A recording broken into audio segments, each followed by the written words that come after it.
There was a lot of emphasis on hard work, always telling the truth. That was probably came out of my own parents and the Roses as well. They would have all been the same way. What was your childhood like? In those days, a lot of the young girls would go to university to find a husband, and then they would quit school. And I was so offended at that. I thought, what do you mean quit school? No, I'm going to get my degree. I'm going to have a career. Even though we lived in a nice house in La Jolla, I hate elitism. I've always hated elitism, and I wanted no part of that for you kids, no part of that. After the divorce, do you think I had a lot of anger issues on the back of that? I mean, divorces always hurt kids, but I really wanted to minimize it. Yeah, I mean, I crashed and burned. His parents and my parents were both married 50 years plus. That was my reality. And so when I did confront your dad, I was a mess. And then I got that idea to go to Europe, that I had to run away. It was really good for me. Had a lot of time to think and opened up my world.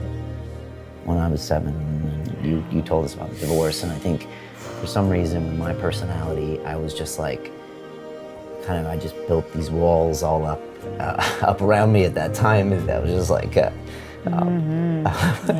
So it was like, yeah.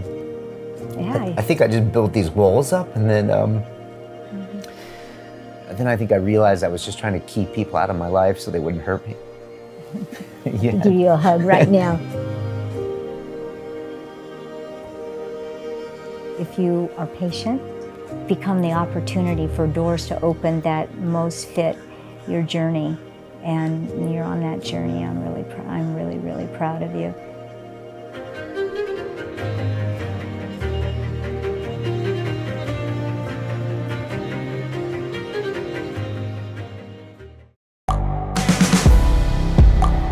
The world is changing. Inspiration is everywhere. It has never been so easy to connect, share, and bring people together. We're learning from others and finding the best in ourselves. Challenging our beliefs. Sharing our vulnerability. Overcoming our fears. Transforming ourselves so we can transform the world. How far can we go? This is London Real. I am Brian Rose. My guest today is...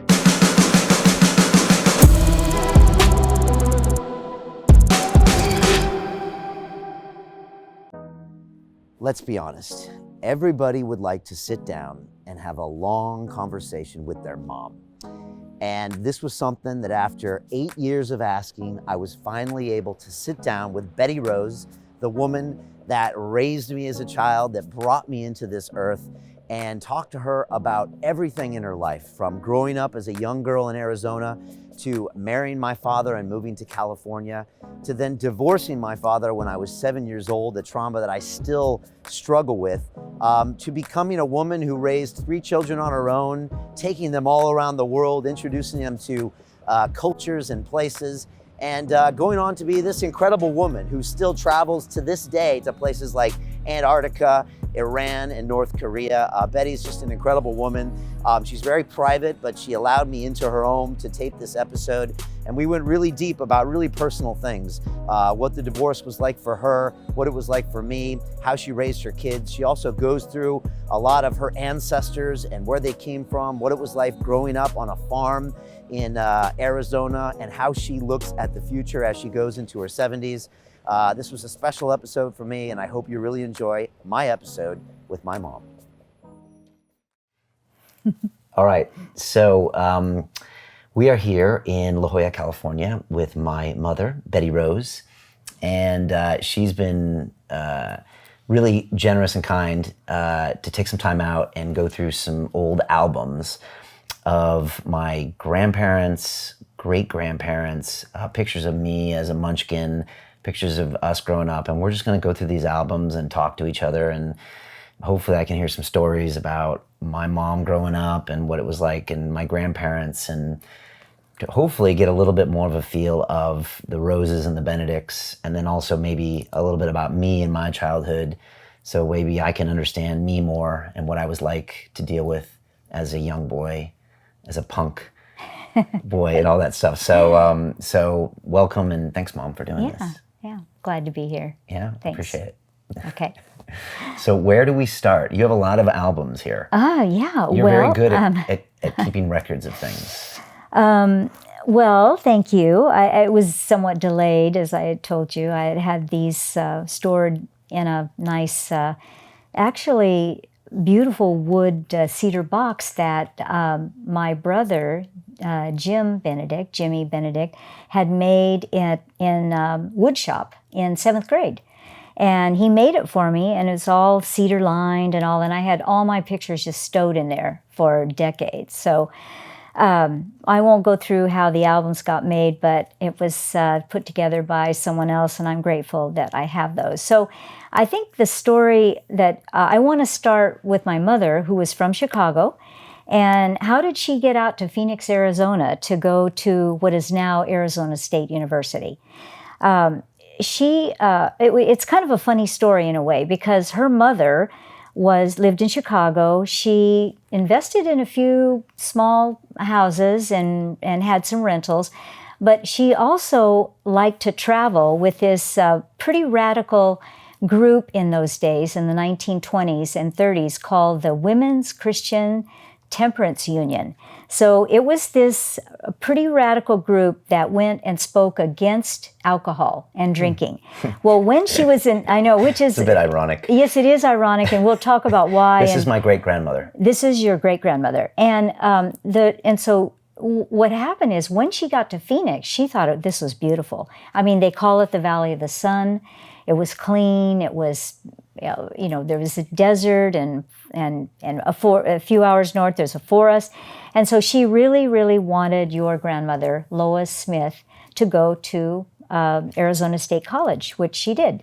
And that's quite a ways away from Chicago. Yes. I mean, it would have been a train trip away, and you would not go home again till summer, which she would do. And then she was a waitress at the B&C coffee shop on Michigan Avenue in Chicago. She did that every summer because she had to help earn the money to go back to school. That's your mother. Okay. Mm-hmm. Okay. Yeah.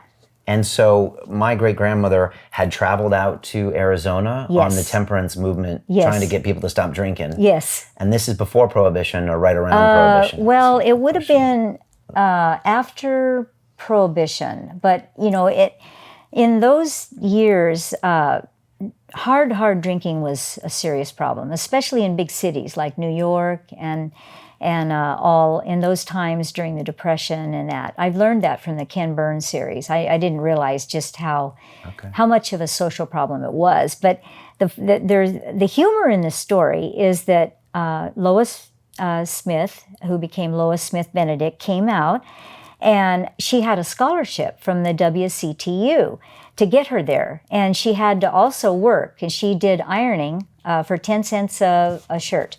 And that's how she earned her money. Well, so your grandfather, Jim Benedict, was in the Aggie Club because he was always going to be a cattleman. So this club was going to have their picnic. Now, these would be all guys that would either be going into cattle or farming.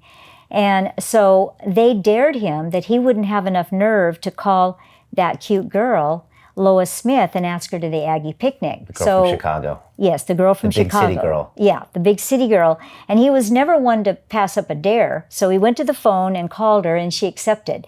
That's how they met and how they went to that picnic. All right, so they started dating after that. And he once took her to a new film in Phoenix, and it was called The Gentleman from Arizona. And before the film started, he leaned over and he asked her, "Do you know a gentleman from Arizona?" And she said, "I'll tell you after the movie." And so that was their... Is that her way of saying, keep your hands to yourself? Yes, I think so. Be kind of saying, well, we'll see how you act, and then I'll let you know the result afterwards. So they dated for the next 2 years. He was 2 years older, so he was graduating from university. She had finished her sophomore year, and they decided to be married, which they were in 1942. But it galled him to marry her. He had to pay off the WCTU loan. And Jim Benedict was a pretty big drinker. So he had no use for the WCTU, and yet he had to pay off the loan to have his bride. So those are a few of the funny stories. One other story he would tell us is after 1 year of dating, he decided he better get to Chicago to meet the family. They were pretty serious and to do that, and he had to sell his best horse, and he never forgot it. He never forgot that he had to sell that horse for $250 for that train fare to Chicago.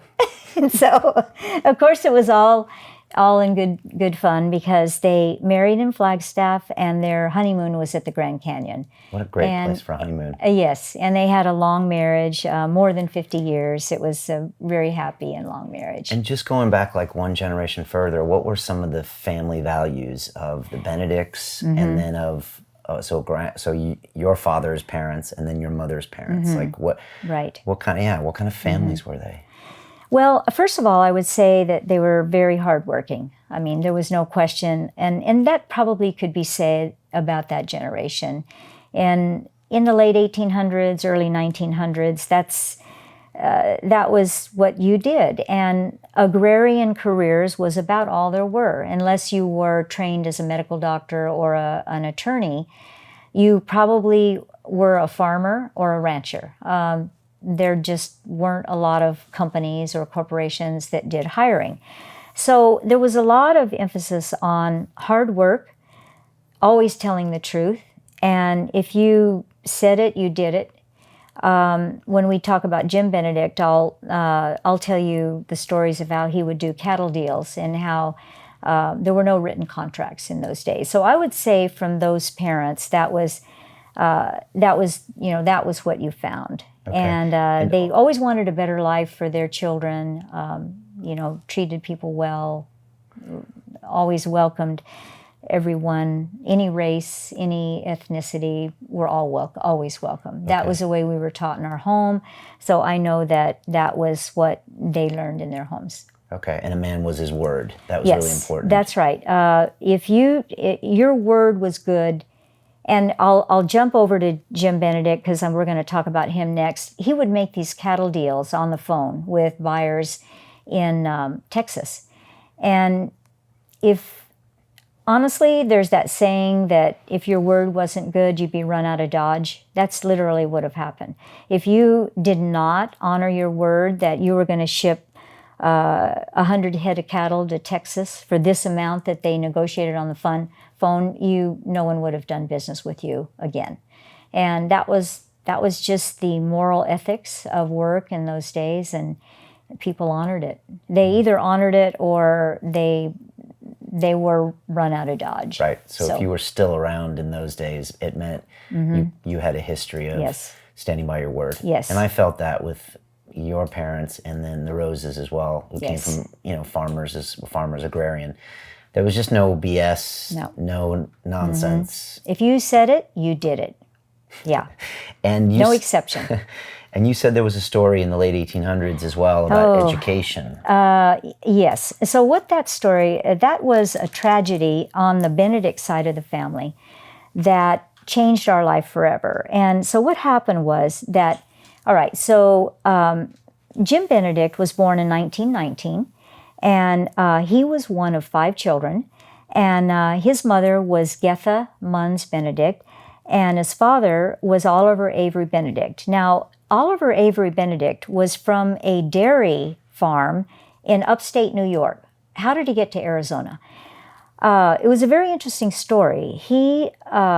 So there was a man in Camp Verde, Arizona, which is where Grandpa was born and raised, and there was a man in that town named Boss Head, and he had a general store. And he knew this family in New York, and he wrote a letter to them saying, we'd like a nice, strong boy to come out and work. That meant you took the train out, and it was forever. I mean, you basically moved. But the eldest son in the Benedict family was already betrothed to Mary within a year. So they went to the second son. That was Oliver Avery Benedict. He came out. He worked at the general store.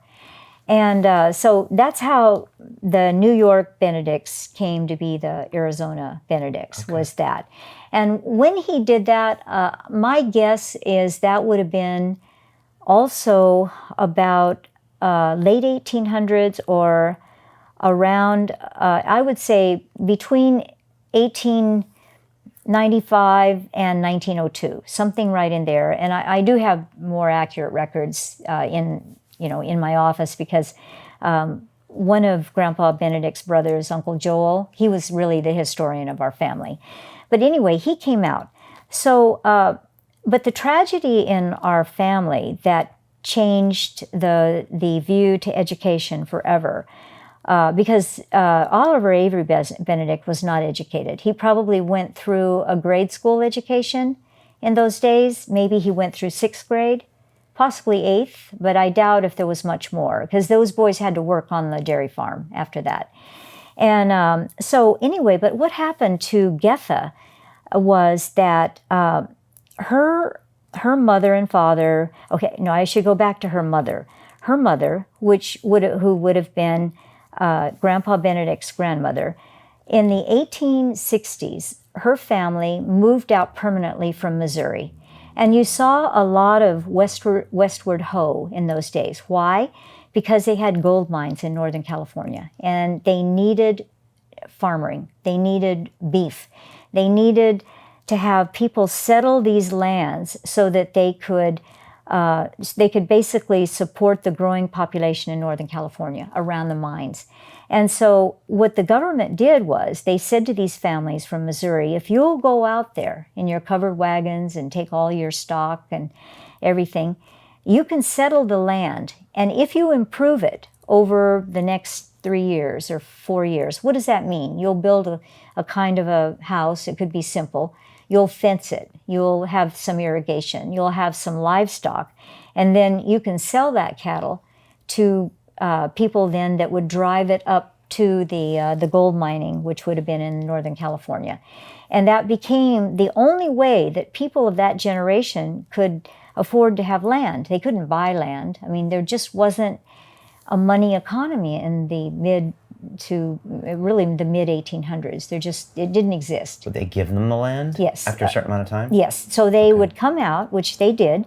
They went to Cornville and Camp Verde, those areas.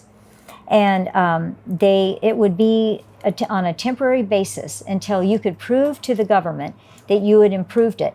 Now, what I should do is read a book on exactly what were the stipulations. I don't know that. And it could have varied from state to state, but I just know in Arizona that that's what brought them out. Now, my grandmother, who was named Harriet Loy, they called her Hattie, she was 10 years old. So she would walk the entire way. Only people who went in the wagon or the stagecoach would be pregnant women or infants. Everyone had to walk. And her job was to pick up the dried cow pies along the way, because that would be your fuel for the night when you built your campfire and cooked your food. She walked from Missouri to Arizona. Yes. And all of the adults would have as well. All children and adults, unless you were too small and you'd get a break in the stage. And so times. It was.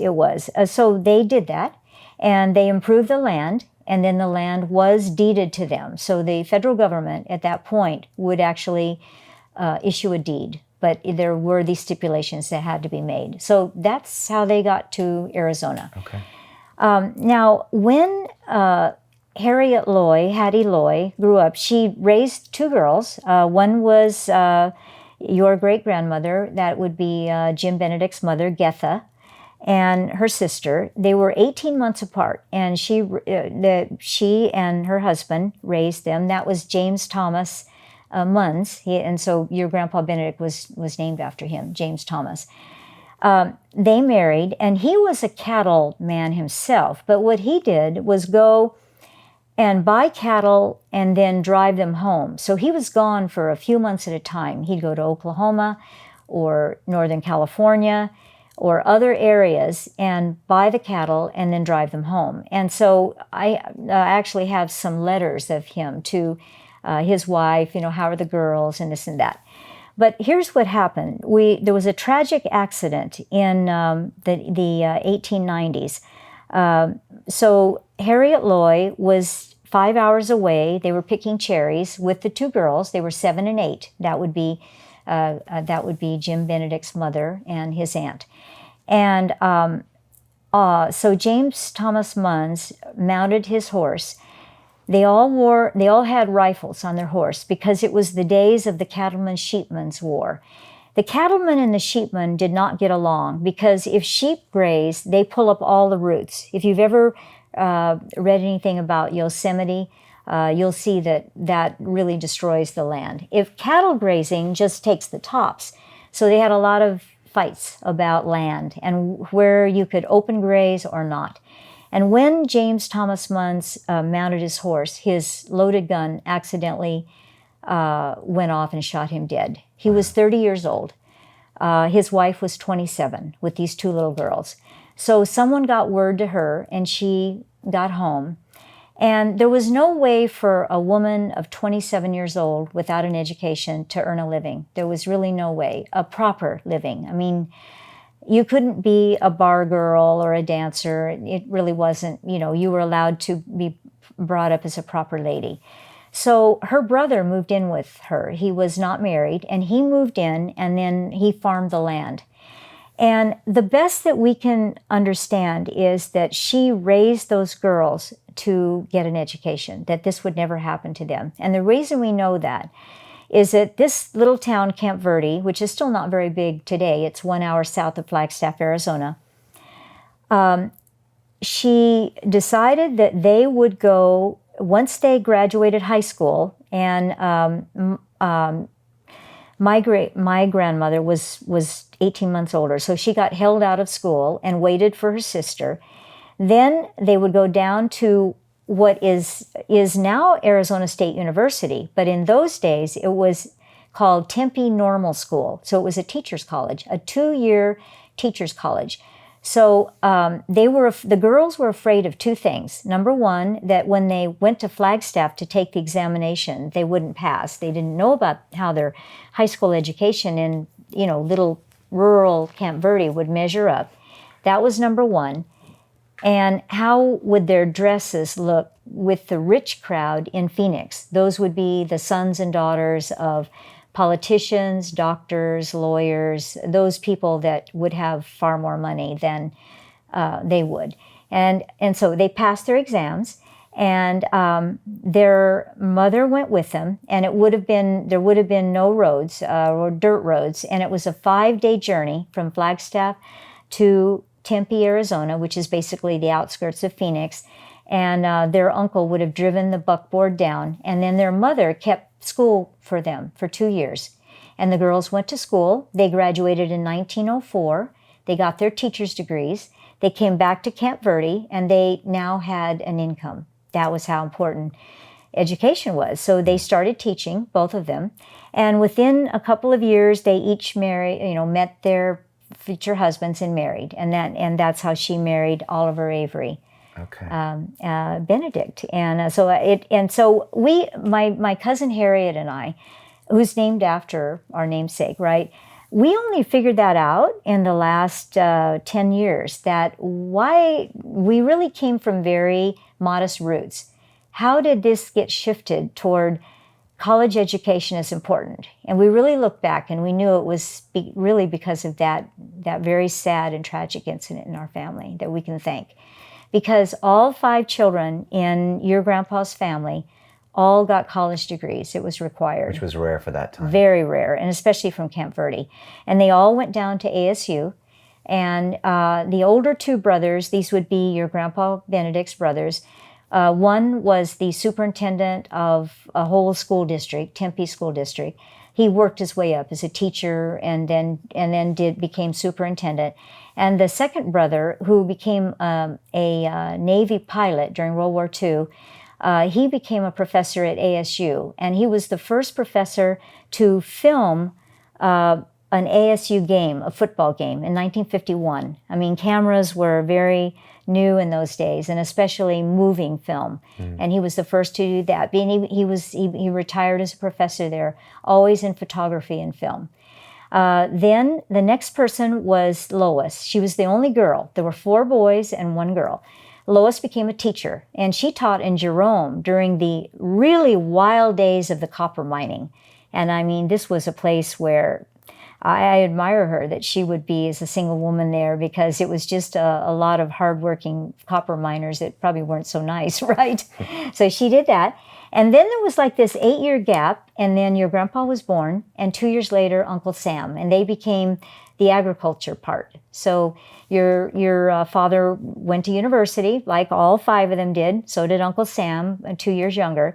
And he was really the entrepreneur of the family. Your grandpa was the one who worked hard, first just working for a ranching outfit, and then he really liked cattle, and he ran a feedlot in Phoenix, and he saved up his $10,000, and with a partner, he bought the feedlot, the Benedict, feedlot in Casa Grande, Arizona, between Casa Grande and Stanfield, and that was their big move in 1954, that they would do that. And he owned it for a number of years, really, and then his brother came on board, Uncle Sam, and that Uncle Sam later bought it from him when he wanted to retire. Right, and they became very big in the feed business, right? They did, and he was, again, he ran 10,000 cattle in that feedlot, and again, the buying and selling was all done on phone and all over the U.S., but because not only are you buying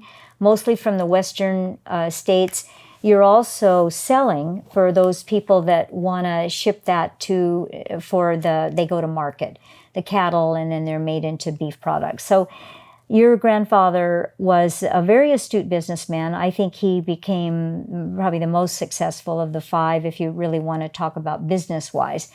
And years later, after he passed away, I met a man who had worked for the Forest Service for years and knew him because of the Bardee Ranch, which I'll talk about in just a minute. And he said to me, your father, I admired him as a businessman because he once said to me, in life, you need to know when to push forward and when to pull back. And pulling back is just as important as pushing forward, depending on what decisions you're making, maybe how the economy is looking, what are your risks. He was not a risk taker. He really wasn't. He only invested in what he knew, which were cattle, grain futures, feedlots, and ranches. That's it. He never bought a stock or a bond in his life. Never would have. So. And what was Grandpa like? I mean, I know he got a hip injury when he was young. Yes, he did. Which kept him out of the war and also kind of gave him a handicap. Yeah, he drove a buckboard to school in high school while that was like healing. A wagon. Yeah, a wagon and the horse, and that. He outgrew that. I mean, as an adult, he really was fully ambulatory until years later in his 50s, and he had a stroke. Right. But then, even then, though, I mean, he never complained. He had his golf cart. So you probably remember when we'd go to October roundups when they gather the cattle before they go to market. It's always a big deal because all the ranchers come and help to sort the calves. He was always in charge. Jim Benedict was the boss. You knew it, even if he wasn't a golf cart or that. So he had his sayings. He had a couple of funny sayings. He would say, Camp Verde, where the road ends and the west begins, where men are men and women are damn glad of it. They would always say, cash is cash is cash. And do you remember how in his pocket he'd always keep like $500. Yeah, and in $100 bills, right? And you'd always try to grab one, and then, so that, and he was always thinking in his mind about the next venture or the next whatever. But, he was very successful. He loved his work. He only read cattle magazines and anything about that. He didn't really care much about anything else. You did some filming of him, with a camera, Yeah. and asked him stories, and Grandma too, and Those were the first London Real episodes. yeah, they really were. Because I was interviewing him and Grandma, and they would tell Yes. stories about skinny dipping, or Grandma would tell stories about Chicago. And yeah, you've got those. You sent me those tapes. Yeah, and I was so glad you did that. I had a good commission year at this company I work with, and I thought, well, we need a new TV, and why not get a camera that you should describe what that recording box was like. Because this is after the divorce, so you were out there working again. You went into sales. You started doing well, and then you bought us a video camera and a VHS recorder. And to make movies, you had to literally drag around this big brick hanging, and then a big camera that would click in there, and then you could just press record and stop. Yes. But we loved it, and I started making movies Yes. with my cousins in Arizona on the ranch. Yep. Grandpa was in some of the movies. He was like the villain. Yes. And then we would always shoot videos, and Yeah. and then I started interviewing them. I must have been 10 years old, maybe.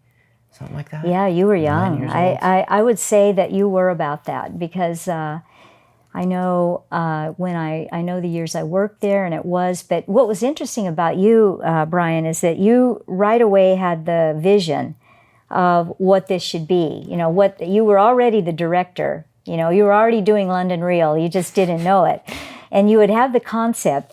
And then you'd tell everyone their parts, and then your cousins in Flagstaff would act in it, or Eric would be a part of it. But you were definitely the director. But I mean, you did it in a nice way. You had the ideas, so Yeah, there's one of those videos where you can hear after I cut, I'm like I'm kind of micromanaging in the background. I'm like, all right, that was really good, but now we need to do it this way. And so yeah, I'm like doing that. I'm glad that was in there. And then we shipped in the talent, like my cousin Vic, who was really a ham in front of the camera. Good. He was good. Yes. So then I was just behind the scenes. One of those you did when we were at the lower headquarters, and we were on that swinging bridge.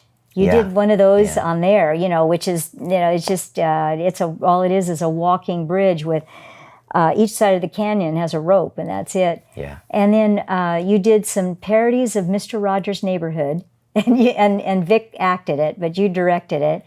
Yeah, we called it Mr. Rogers' Ghetto. Yes, that's right. Yeah. We thought it was really amazing. Yep. Now I sent those to Jude and also Vicky. Although when I got those and upgraded them into CDs, I sent them to them too. Okay. Yeah, you had some good interviews of Grandpa and Grandma as well in Sedona. I was amazed how good the audio was and how good everything was. That was fun. Yeah, that was good. But I mean, really, I just gave you the cameras. I said, if you want to have fun with it, you really took charge. It was all your ideas. So that was fun to see. And one time when I was at work, Jeff, our neighbor, came, and you guys cooked up to go into my closet. You got a red dress out, and he sang like Madonna. He put the dress on. Do you remember it? I remember that. And unfortunately, that got erased. Okay. Darn. Yeah. Because sometimes it would get re-recorded over, but later I tried to find it, and it was like, oh, I wish I had that. Because I think you showed it to me, but it got taped over. Yeah, we used to make the Ninja videos and the Michael Jackson videos. We still have the Ninjas, I think, got saved, because you guys were running up the slope. Because we had the slope, on outside our front door. Then we had the slope of the next. And I remember seeing Jeff, and then you were filming him. And anyway. what was Grandpa like as a father? Okay, so, he was very protective of us. He wanted Lois Benedict, his wife, to never have to work in her life. He was just adamant that she be the housewife and mother. He really was serious about that. So he got insurance policies that made sure that in the event of his demise, which never happened, that she would be cared for. And that was really a big thing for him. The other was he had a very strong work ethic always. I mean, he was up at 4 out of the, especially in the summer. They'd go an hour early because it was hot. And he'd go to work, and he'd, come home at night, and he'd have us pull his boots off, right? It was like, "Rrr," and that was always something we would do. And really, Grandma ran the house, the kids, everything else, which they were a great team. He needed her. He really needed her because he was focusing on the business. As far as with the kids, he was fun. I mean, he'd say those funny things. You know, he would joke. He would, when they had the castration of the calves, he'd bring those home and make his huevos. Okay, so, you know, you dip them in egg batter and then you roll them in flour and then you fry them, and that was always a novelty. Yeah. Okay. You get used to that, I guess, on the farm. Or yeah, right. He liked, you know, he liked his kids to be into things, you know, interesting. And you know, Jimmy was kind of a kid who was just a little boy, liked his trucks. And I think that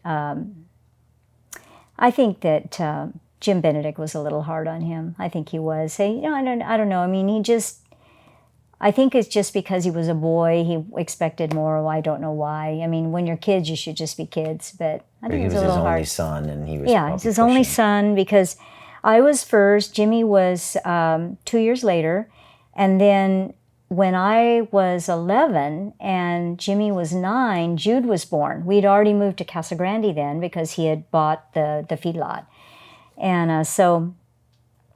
I think that was, but I will say though that in the winter of my father's life, he really respected Jimmy. He really did. Jimmy was one of these guys that could do anything. He loved tractors. He collected John Deere tractors. He had 5 vintage John Deere tractors that he kept out at the ranch, and he could do anything. He was a big gun reloader, which he did with with Tom Rose. And they were always best of friends. So the Rose family and the Benedict family was fun that way because they were really best of friends in Flagstaff, Arizona. And his career was he was at NAU in Flagstaff, and he ran the paint department. So basically, he was the head of that department. Yeah. And that was his career. And what was your mom like? My mom she loved being a wife and a housewife. Loved it. She loved cooking. She was a very good cook, and she loved sewing, which I think she was a little disappointed I didn't go into as much as she would have liked me to. But she was a really happy, upbeat person. She, as I mentioned to you before, she was very interested in international news. So she read Time and Newsweek cover to cover. She watched the news programs. She talked about these players, and I remember her saying those names: Stalin and the Soviet Union, and Korea, and all of that. And she also, there was something about her. I wish I could ask her this question now, but we had a television. And if she thought when Jimmy and I were changing channels that it was a soap opera, she would run in there screaming. She hated soap operas. She would never let us watch them. We had no interest anyway. I still don't to this day. But I wish I could ask her why. Like, did she see them when she was young, or did she just hear about it? Well, she wouldn't have seen them because TV came in. We had our first TV in 1951. So somehow she thought those were just too sleazy, and she didn't want us watching them. I just remember that. So she was very worldly. Very worldly, and just a loving mom, really there for us. I thought she really emotionally was very concerned, protective, interested. And so was Jim Benedict. So was my dad as well. But he was very busy in his work. Okay, I remember Grandma she always had crafts for us and arts, and we're gonna make this today. We're gonna do this today. She always had something going on. She would be up early in the morning, cooking like crazy. I mean, she would cook for 100 ranch hands and stuff like during Roundup, and so. That's right. Always upbeat, always super cheerful. Mm-hmm. Everything was always okay. There was always a solution to everything. Mm-hmm. And that's what I remember about Grandma. There was something funny that happened. She had a mynah bird. You probably remember. And I think she had probably in her life a couple. But anyway, this mynah bird would laugh like her because she was the one that was home all day. Right. And so when it would laugh, it sounded like her, you know. And then whenever and they're very smart birds, so when she would talk, it would have her voice. So one day, Grandpa's brother came to the door, Uncle Sam, and he knocked on the back door. Nobody locked their doors in those days in Casa Grande, Arizona. And he knocked on the door, and he heard Lois's voice, "Come in!" And he goes in, and she's not there. She, you know, you remember the house. You walk into the dining and kitchen area, and the living room are all there, and she's not there. But she said, "Come in." And so he called out, "Lois," and she was in the back bedrooms and came out, and she says, "Oh, Sam, you're here." And he said, "Well, you said come in." And she said, "No, that was the bird." So that really happened. So, Yeah, she always had some really weird pets and stuff. she around did. her. She loved Yeah. her dogs. She had a whole history with dogs through the Yeah, years. she you know. liked her Chinese So bugs. it was fun. And so, are there any pictures in here we should? Well, so you talked about Oliver and Avery. I think that's pretty And then much this is it. a picture The wedding, of your Jim and parents at the wedding. Lois. Here's Jim Yes. with his shirt off Yep. at Tucson, Arizona. Yep. And Their wedding, their honeymoon, and then his years, with the ranch. Just a quick story on the Bardi Ranch. When he worked as the foreman of a small cattle feedlot, the owner of that was a large vegetable farmer north of Phoenix named John Jacobs, and he mostly grew broccoli and carrots, and just this small feedlot. Well, we lived there, and he asked your grandpa to help him find a cattle ranch in Arizona. So they went all over the state, and they found the Bardi, and they liked it because although they only owned 800, John Jacobs bought it, he only owned 800 acres. It had 64,000 acres of forest land, and it was only 5 miles wide, but it was 20 miles long. So you had your upper headquarters, which was where we were at the Bardi, in the summer months for summer grazing. And then when winter came, the cattle had a natural drift pattern down to Sedona and Camp Verde, where you had grazing in the winter. And so for open and natural grazing, you had a lot of feed for your cattle. And your worst fear is there'd be a drought and you wouldn't have enough water, because if you have to haul water, you're not going to make it. After John Jacobs died, his daughters came to my father and said, "Would you like to buy that ranch?" And he said, "Yeah, that's the best cattle ranch in Arizona." So he bought it and had it for another 20 years. So it was a And very, beautiful place. very nice story. Yeah. And I used to visit probably a few times a year. Yes. Used to put us on the plane in San Diego and then just send us. Yes. We were like munchkins, and then they would pick us up at the airport in Phoenix at a Yes. different time, right? Yes. And then we would go and, in the upper headquarters and lower headquarters, we'd ride motorcycles. We'd Yes. build, floats in the drinking ponds of the cattle, and we just run rampant. Run around, yeah. And in October, we'd almost all go over for the roundup. That was a big thing when we'd see all of cousins and all. Yeah. And then in Easter the was spring, Easter, we'd have the Easter egg hunt at the lower headquarters. Where you would dress me Yeah. up in funny costumes. Yeah. I've got those pictures. Yes. Yeah. But at least you got to go hunt Easter eggs. Yes. So that was fun. yeah, so that was pretty much their life. Okay. They eventually sold the house in Casa Grande and the feedlot to his brother Sam, and then they moved up and built a house in Sedona.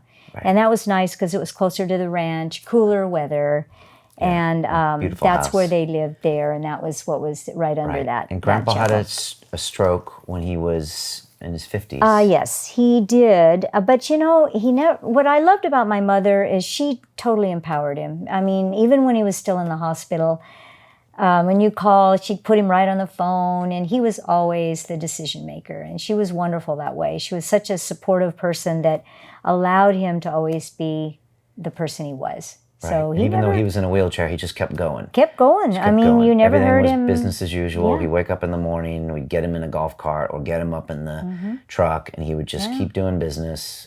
There was never any quit in him or complaining. No complaining. He was always in charge, and everybody admired him. And yeah, he was a good guy. Yeah, and the neighbors liked him. The neighboring ranchers, the Forest Service really liked him because he would improve the property. And some of the ranchers, couldn't do that because they'd inherited the land, so they were land rich and money poor.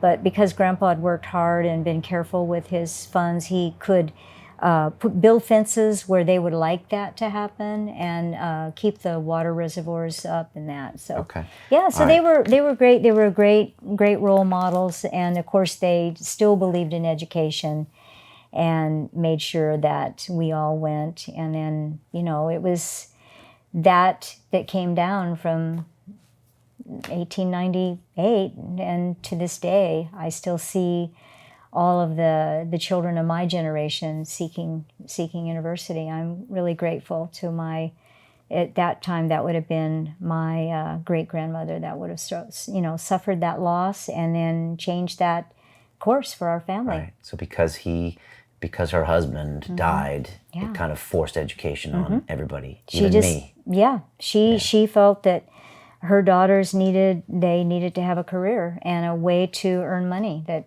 she didn't want them to be in the situation she was in. Okay. She was lucky she had a brother, but Yeah. you know, would they? No. No, I'm thankful too. Who's this cutie here? Oh yeah, that's yeah, that's little you? infant me. How old are you there? Oh, Two? I guess probably, yeah, one and a Okay, half. so you're the or two. firstborn. Yes. So And what was your childhood like? well, it was very happy. I mean, my brother came along. Really, he was a little bit like the space between you and Eric. You're 22 months apart, and we were 21 months apart. So he came away, you know. So I had a little playmate, and in those days, you could just run free around where you lived. I mean, we lived kind of out on a ranch until I was 11, and then we moved to Casa Grande, and I was in a little city neighborhood, and that was fun because then I had neighbors to play with. I didn't have neighbors in Phoenix. Right. Because we were on a ranch in the beginning. I didn't learn to ride a bike till I was 11 or 12 and moved to Casa Grande, and another girl on the block taught me. So it was fun, a lot of free play, and you know, loving parents. And Okay. yeah. And then when it came time for you to go to college, what were your choices and what happened? Yeah, so I looked at the universities in Arizona, and I chose the University of Arizona in Tucson, so I went there. And at high school graduation is when, we were in a small high school. I think we had 125 people in our graduating class, which that doesn't sound that small, but I mean, Casa Grande Casa Grande was about 8,000 people in those days. And at the time of high school graduation, well, the last 2 years of high school, I was involved with student politics, like I was the student body vice president. Your father was the student body president. He was always going to go to a technical university because he was very smart and he loved technical everything. And so he was accepted at Caltech.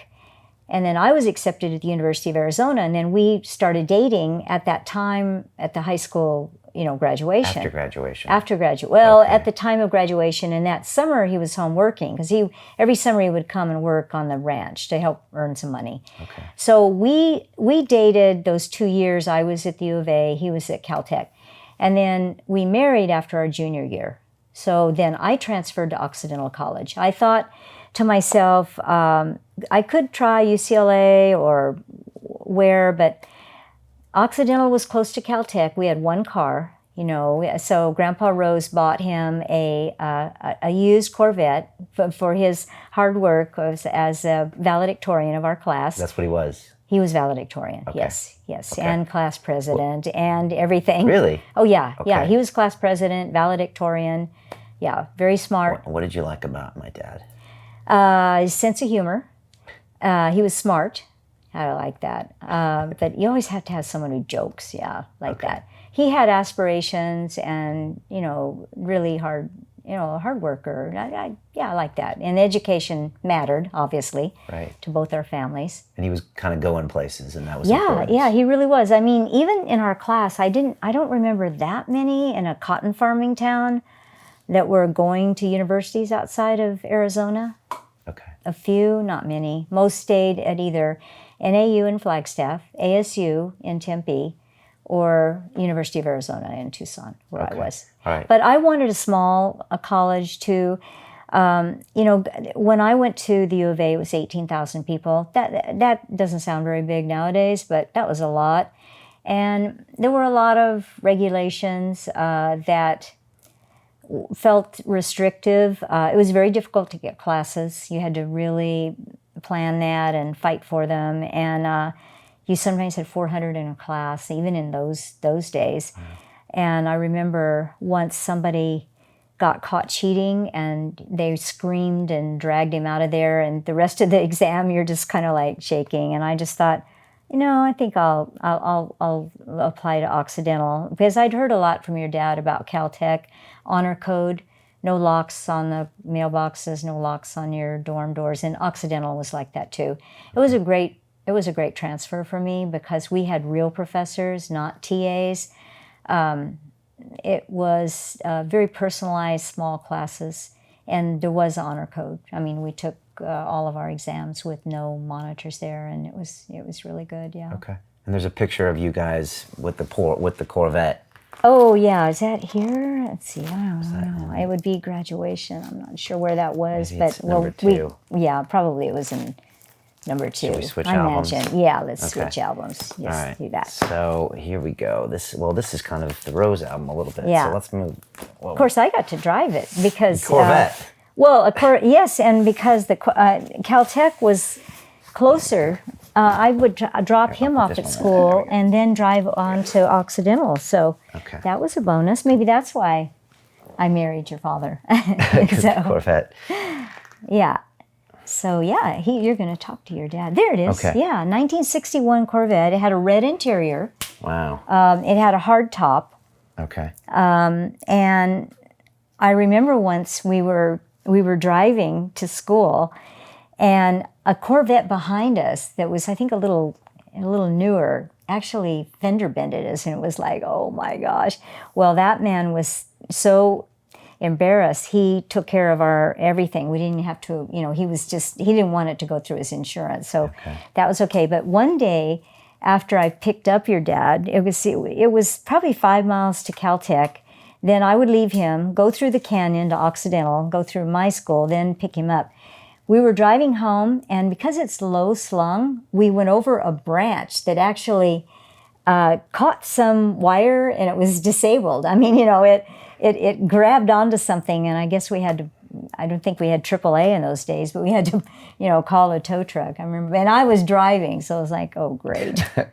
And this is the two of you at graduation. Yes. At his graduation. So that would have been 64 or 65. Yes, and I graduated the same year, and then I was hired by LA schools, Los Angeles School District. Okay. And then I taught 3rd grade, and he did his master's degree. Okay. So we just stayed in the same place. And you lived in this mobile home. Yes, we had this 40-foot mobile home that Grandma and Grandpa Rose bought for us, and we moved it there, and then we did this commuting every day, and yeah, a Corvette and a mobile home. Yes, isn't that funny? Yes, funny. And I always remember that. And then very Rose Benedict. Yes, like. You can have nice things, but you don't mind slumming it a little bit. No, that's right. Right. You don't mind sleeping on the floor. Yeah, right. Exactly. We had a really funny thing that happened. So all of his technical courses were way over my head. I've never been technical. And he said, well, I have this math exam tomorrow. I'm just going to tell you out loud what I'm doing. And, then he would write it in a blue book, right? And remember, everything's honor code. So he's going on and telling me this and that, which is, it's just like dust over my head, right? And I don't know what made me do that, but at the very end, he said, and then I divided this by that. And I said, shouldn't you have multiplied that? Why I said that, I do not know. I did not comprehend any of it. And he's like, well, I don't know. Let me look at that again. And he's like, oh my gosh, I guess I should. And we felt so guilty because our schools were honor code. And, this Luddite over here said something that was meaningless, and yet it made a difference in his exam. I was like, well, we never said anything. Let that one slide. Yeah. One tragic memory that we had was the assassination of President Kennedy. And it was the first semester I was there in November, and we had no TV. And our whole experience was just with the radio. And I remember I had just gotten out of a class at school. It was 11 in the morning, and people were running, and I heard someone shout, "The president has been shot." And I was like, I first thought the president of Occidental College. I just couldn't compute that. And then, very shortly we learned it was President Kennedy. And it was, they canceled classes, and it was midterm. See, November is midterm. So I went home. I don't know how we would have canceled classes early, but I have no idea how I would have communicated with your dad. There were no mobile phones, but whatever reason, we got back. And then both Caltech and Occidental, well, all universities had to make a decision. Do we have midterms, or do we cancel them? Because people were so distraught. How could you study? How could you really pay attention? I actually don't remember the decision, but I think they were canceled. I'm pretty sure they were canceled. And it's just that my reality of that was not visual because we didn't have a TV. And what was that like for that to happen? And what was Kennedy like at the time? And why was that such a major shock? He was new president. He had only been elected in 1961, I believe, because there was actually a book written about that, and it was kind of a big seller. It was sort of like the campaign, and he was considered kind of a golden boy, and young, and our hope for the future. And it didn't matter if you voted for him or not. I mean, he was the president of the United States with this lovely young family, and now he's been assassinated. I mean, it was just, it was really tragic, and it was very depressing. I mean, it was, even though I'm not prone to depression, it was like you really couldn't keep your thoughts on your studies. So it happened, I believe, like I don't even remember if it was toward the end of the week, but they did cancel the midterms. Okay. And I'm not sure how they rescheduled it. I don't remember that. So we had good friends, Gary and Sally Kleinard, and they were from Montana. And he came out of a farming background, and they had a TV. We had the hi-fi set that your dad made in high school. What's it, that Heath kit. Okay. He made a Heath kit, a huge Heath kit. So that's how we had a radio and all of that. So on a weekend where we didn't have to study as much, they would come over and listen to music. And then once a month, we would go over and watch television, like Get Smart. Okay. I don't know if you ever remember that. Yeah, show. Get Smart. And there was some kind of a detective program that had humor. I don't remember it now. Once a month, we would go to this buffet that cost like $7.99. That was our outing. So you guys were good at saving money, right? Yeah, right. Anyway. All right. And so what comes next? Yeah, well, anyway, so those were those years. Then we moved to Costa Mesa because your dad got a job in Irvine. And that was really, he'd gotten his master's degree. He was an electrical engineer. And so we moved there, and I transferred. I had taught 3 years in LA City schools. Oh, no, I'm sorry. I taught only the 1 year in LA City schools, and then I taught 3 years in the new unified Newport Mesa. So it was Costa Mesa and Newport Beach. Okay. We moved our trailer down. Oh, okay. We had that. Another year or two. Then we sold it, and we bought a house.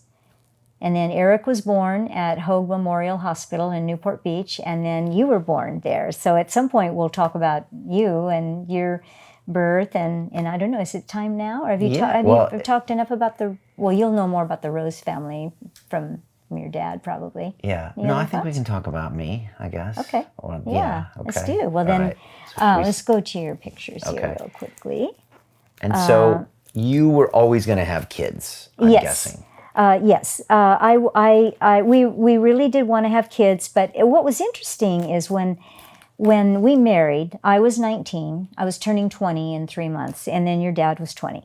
And all of my friends said, "Oh, are you going to quit school now?" Because in those days, a lot of the young girls would go to university to find a husband, and then they would quit school and just stay home. And I was so offended at that. I thought, what do you mean quit school? No, I'm going to get my degree. I'm going to have a career.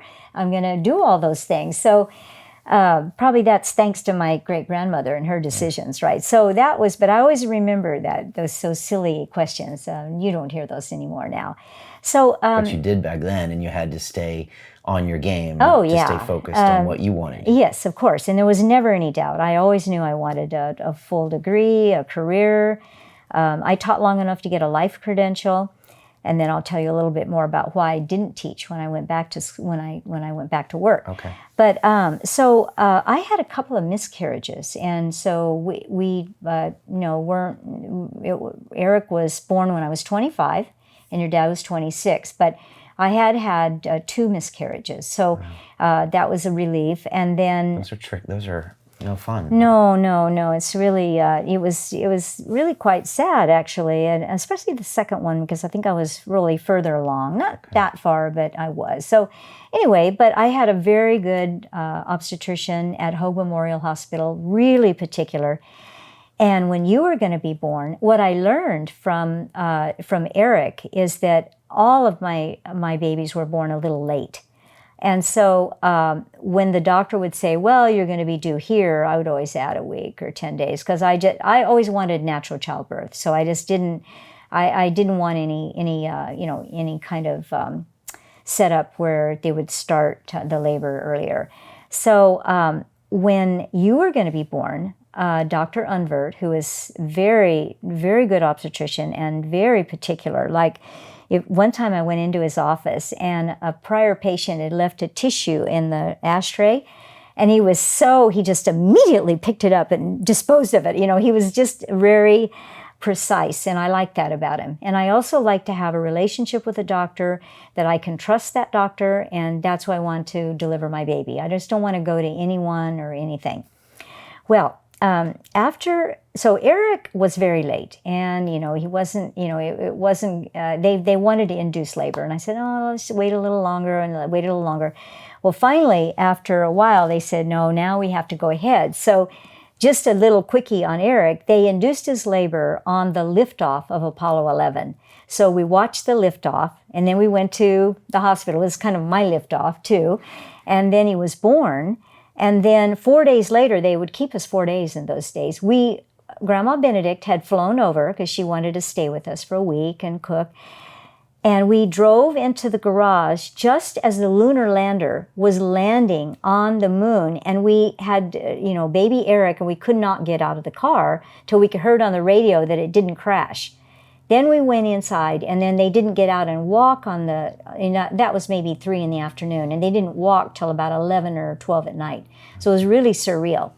So now, with my pregnancy with you, I decided that it would be good to take a Lamaze class, that if I could work through my contractions and all, it would be really beneficial. And Lamaze was the latest thing as far as breathing, yes, and this new way of giving birth. Exactly. Okay. So we would learn as a couple together. Yes, together. And then as the labor contractions would rise, you would breathe faster and faster, and it really worked. I was amazed, because I tend to be a bit of a skeptic in life anyway. I think a healthy skeptic. Comes from Grandpa, maybe. I think so, yeah. But I think it's a good thing to have that. But it was so amazing. And we practiced, we had to practice, because, that was the way, so that when you got there, you didn't lose it or something. So I decided with you that it would be an all natural childbirth. There would be no spinal injections or any of that I would do that. I was really excited, because it was kind of like my task, I'm going to try this out, and this is what we're going to do. So, of course, you were late, but I fended off the doctors. But the hardest thing was Dr. Unvert was leaving for 5 days to, let's say, a medical convention. He said, well, I'm going to be gone here. I know the baby's not quite due, but I really think we should induce labor. And I said, no, we're not going to induce labor. I'm sorry. I really want you to deliver my baby Brian, but I'll just have to take the chances. And actually, statistically, it was probably more on my winning side, because I'd already seen that, Eric was later. I think I ovulate probably every 5 weeks, but the doctors would never acknowledge that in those days. Now they do, but they didn't anyway. So I took my chances, and he got back, and then you were late, and so I was out gardening, cleaning up in the garden. I remember it was kind of fun digging the dirt, and went to bed that night. You're like 9 months pregnant and you're gardening. Yes, I know, right? But I mean, easygoing that. And you were so tossing and turning, and just weren't settling down, moving, and this and that. And then I realized that I was in labor, So I told your dad, and of course we had the little bag packed. And so I called the doctor, and they said, "Yeah, let's go." And so we drove there. It's like a 20-minute drive from Costa Mesa to Newport Beach, where that is.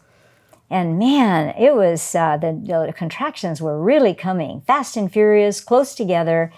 And I got there, and of course, in those days, the nurses, they weren't quite into Lamaze and all of that. And so she says, "Well, we need to give you a spinal." And it's like, no, thank you. I tried to be as nice as I could. And please call the doctor. He was on the way anyway. And so they were pretty huffy and puffy with me, but I stood my ground. And then your dad had not even gotten into the labor room. He didn't even have his green scrubs on. And I said, "Well, I'm going to just go use the bathroom." And then I could just feel that it was like the water hadn't broken yet, but it was just like, I'm there. So I called down, and they came, and they basically wheeled me right to delivery. So you were like the easiest. I mean, it was intense, but honestly, your labor was like 2 hours, 2.5, no more. And so then we got to delivery, and your dad gets to come in because he has the scrubs and everything. And it was really easy because I just had hardly any labor. You were the fastest. Yeah, intense, but yeah, fast. So you came out, everything was fine. Painful? No, because I did the Lamaze. Okay, then when you go in there, what they do is they do give you a little shot and do an episiotomy so that you have a clean exit there. Okay. And so, but honestly, no, actually, I have to tell you, they didn't even do an injection. But because the baby's head has so much pressure, you don't feel anything. Yeah, the nerve endings they're already big because they're tight to your head. So yeah, it was easy. You were there, and you were my biggest baby, 7'11". 7 pounds 11 ounces. Yeah, 7 pounds 11 ounces, right? And the quickest labor. I mean, all of mine were pretty fast, but you were definitely the fastest. And they held you up, and everybody was excited, and we knew, and yeah, and we chose your name because we liked the name Brian. And then we wanted to honor our Benedict family with your middle name. So that's why you're Brian Benedict Rose. It's a great name. Yeah. Yeah, and now my second son is Damon Benedict Rose. That's such an honor. Yeah. So it's such an honor to move it into your generation, the next generation. Yeah. And I ended up having a really strong connection with Grandpa Benedict, your father. So it was kind of very fitting. He really liked you. He took to you right away. I think he saw something in you that was like him. That you have an entrepreneurial spirit. You joke and have fun, but you're very present, and he really favored you. Which is that's I could just see that. You're not supposed to do that. No, but it was just your personality. He really connected with you. You were a really easy baby because Grandma Benedict was so supportive of breastfeeding. I totally breastfed you. You never had a formula. You never had a rubber nipple in your mouth. You never had any of that. I wasn't going to do any supplements. And I can thank Grandma Benedict for that. She was a very big influence in my life. In fact, she was so much so that when she came over with Eric, it was kind of like, okay, it's a little intense. But then as soon as I started being a mother, it was like, oh yeah, that's the healthiest way. Okay. I wanted really good health for you all. That was important to me. Okay. So you did that. You were definitely my most social child, always smiling and laughing. And you had this little way, when I look at you, there were a lot of little times when you had your tongue out the side of your mouth. I just remember, see, like that? Yeah. Yeah, I remember that. And I remember your first bath. See, we took pictures of all that. Yeah, and you were great. Yeah, you were easy. There you are with your little teeth. Yeah. And so Yeah, so Reminds then... me a lot of my son Damon, my second son Damon. He sometimes when I see pictures of me, he reminds me. There's kind of a likeness, I Yeah. think. Yeah, I think so too. Yeah. You got some clothes out here and put those on yourself. And look at you by the cattle truck. How you Just are tiny there. next to the tire. Yeah, I have a really sweet picture of you with Grandpa Rose. I think it's, let me just see, it should be up here. Here we are. These are the Easter uniforms, right? Yeah, we made those. And then this was with the 5 cousins at the Bar D. And I made all those outfits for you. Look at all that dirt on your face. Isn't that fun? And you each had a puppy. And those puppies were Jude's, I think. Yeah, those were Jude's puppies. Because Grandma and Grandpa didn't have that breed of dog. Grandma loved her dogs, but she didn't have that breed. Okay. But I know it was, let me see if I have that one of your grandpa. If not. And so then when I was 2, you moved down to San Diego. Yes. You turned 2 years old 3 days after we moved here. So we had a birthday party for you. We had a house with dirt. You know, we had no lawn. Okay. Yeah. And I'm sure there's a picture of you in here. And why move to San Diego? Well, so your dad got this offer to head the electrical engineering department of a company here. And he first said no. He had a good job in Irvine. I was a stay-at-home mom now with you kids. When Eric was born, then I stayed home. I didn't want to put you in daycare. And because I was breastfeeding, I wanted to, totally be available to you. That was a wonderful thing that your dad supported me in, and we agreed together. And I'm so glad, and I'm so glad I had that opportunity for all 3 of you. Really, it was really important to me to be there full time for you all. Yeah. So he said he turned them down, so they upped the offer. So then we moved down. Okay. Yeah. Okay. And it's great. I mean, I love San Diego. You guys are both still here. Oh so yeah, exactly, right? exactly. And even though I now travel the world in my leisure, thanks to Grandma Benedict and Grandpa Benedict for that one story I'll tell you, but what I learned in Kenya, amazing story about something that was parallel to what he does. It's like I would never want to leave San Diego, yeah. So I'm glad of that decision. So we came here. Why do you love San Diego? I love it for the climate, the clean climate for that. It still has a small town mentality when I do my business that you got to see today. Reputations still matter, and I can, I really love the loyalty that contractors have together, and just how if you are ethical, that reputation gets out, and if you aren't, it gets out too. I guess it's not scientific why I like San Diego, but I still like that feel. Okay, that makes sense. Yeah. That makes sense. All right, so you move down, you move into the new house. Yes. At Calle Leticia, yes. 1637 Calle Leticia.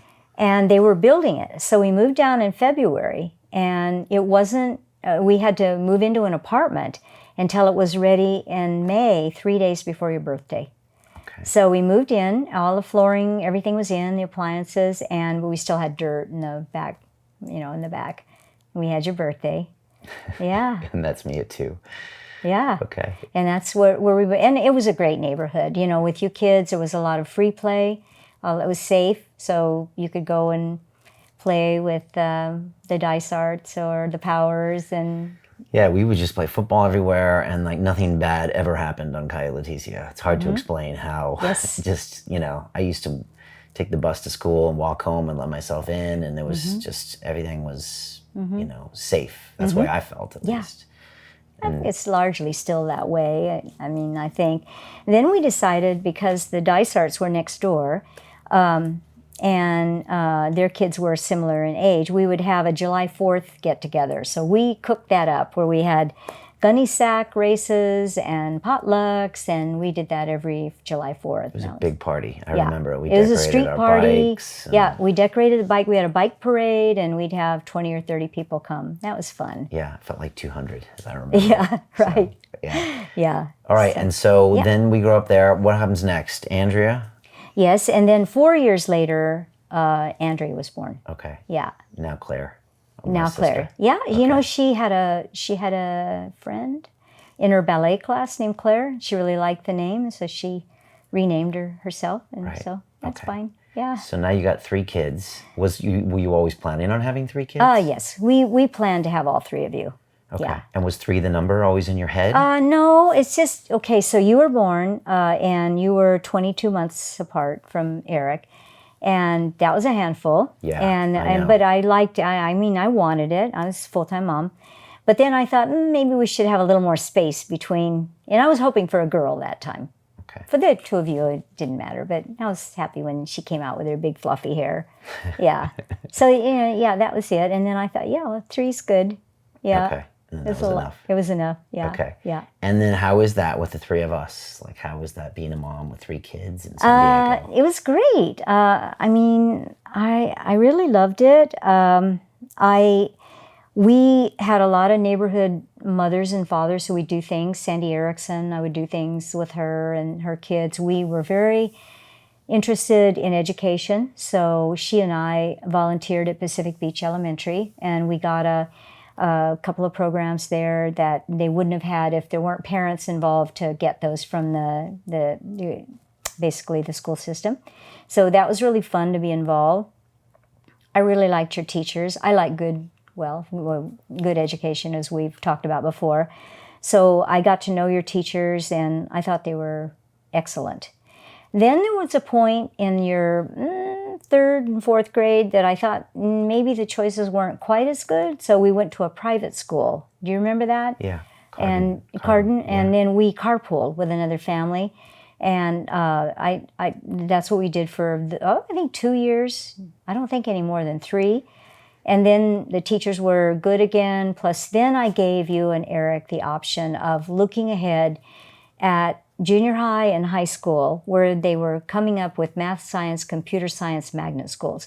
So what happened was, and I don't know the background of why city school systems were ordered to integrate, basically perform integration. I don't know why school districts got that, but that was the law. So it became an opportunity for these specialized schools, and it could be drama and the arts, or it could be math, science, computer science.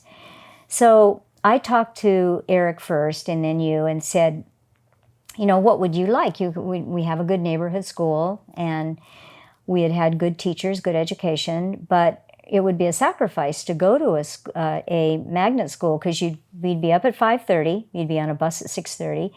You wouldn't have sports after school or friends in that neighborhood. You'd have your own friends here that stayed. And I really had you make that decision, you and Eric make that decision, because with me, we talked about it. This is what you would get, this is what you would lose. And then that you both decided to do that. Right. So we went down and learned computers and science and at these magnet schools. Yeah. Yes. And that kind of changed the course of our life for sure. Yes. You were in gifted programs. You were tested when you were 8 years old, and you both were very high on the charts. So that gave another way to have 18 kids in the class, and that was good, I felt, to have that rather than 35.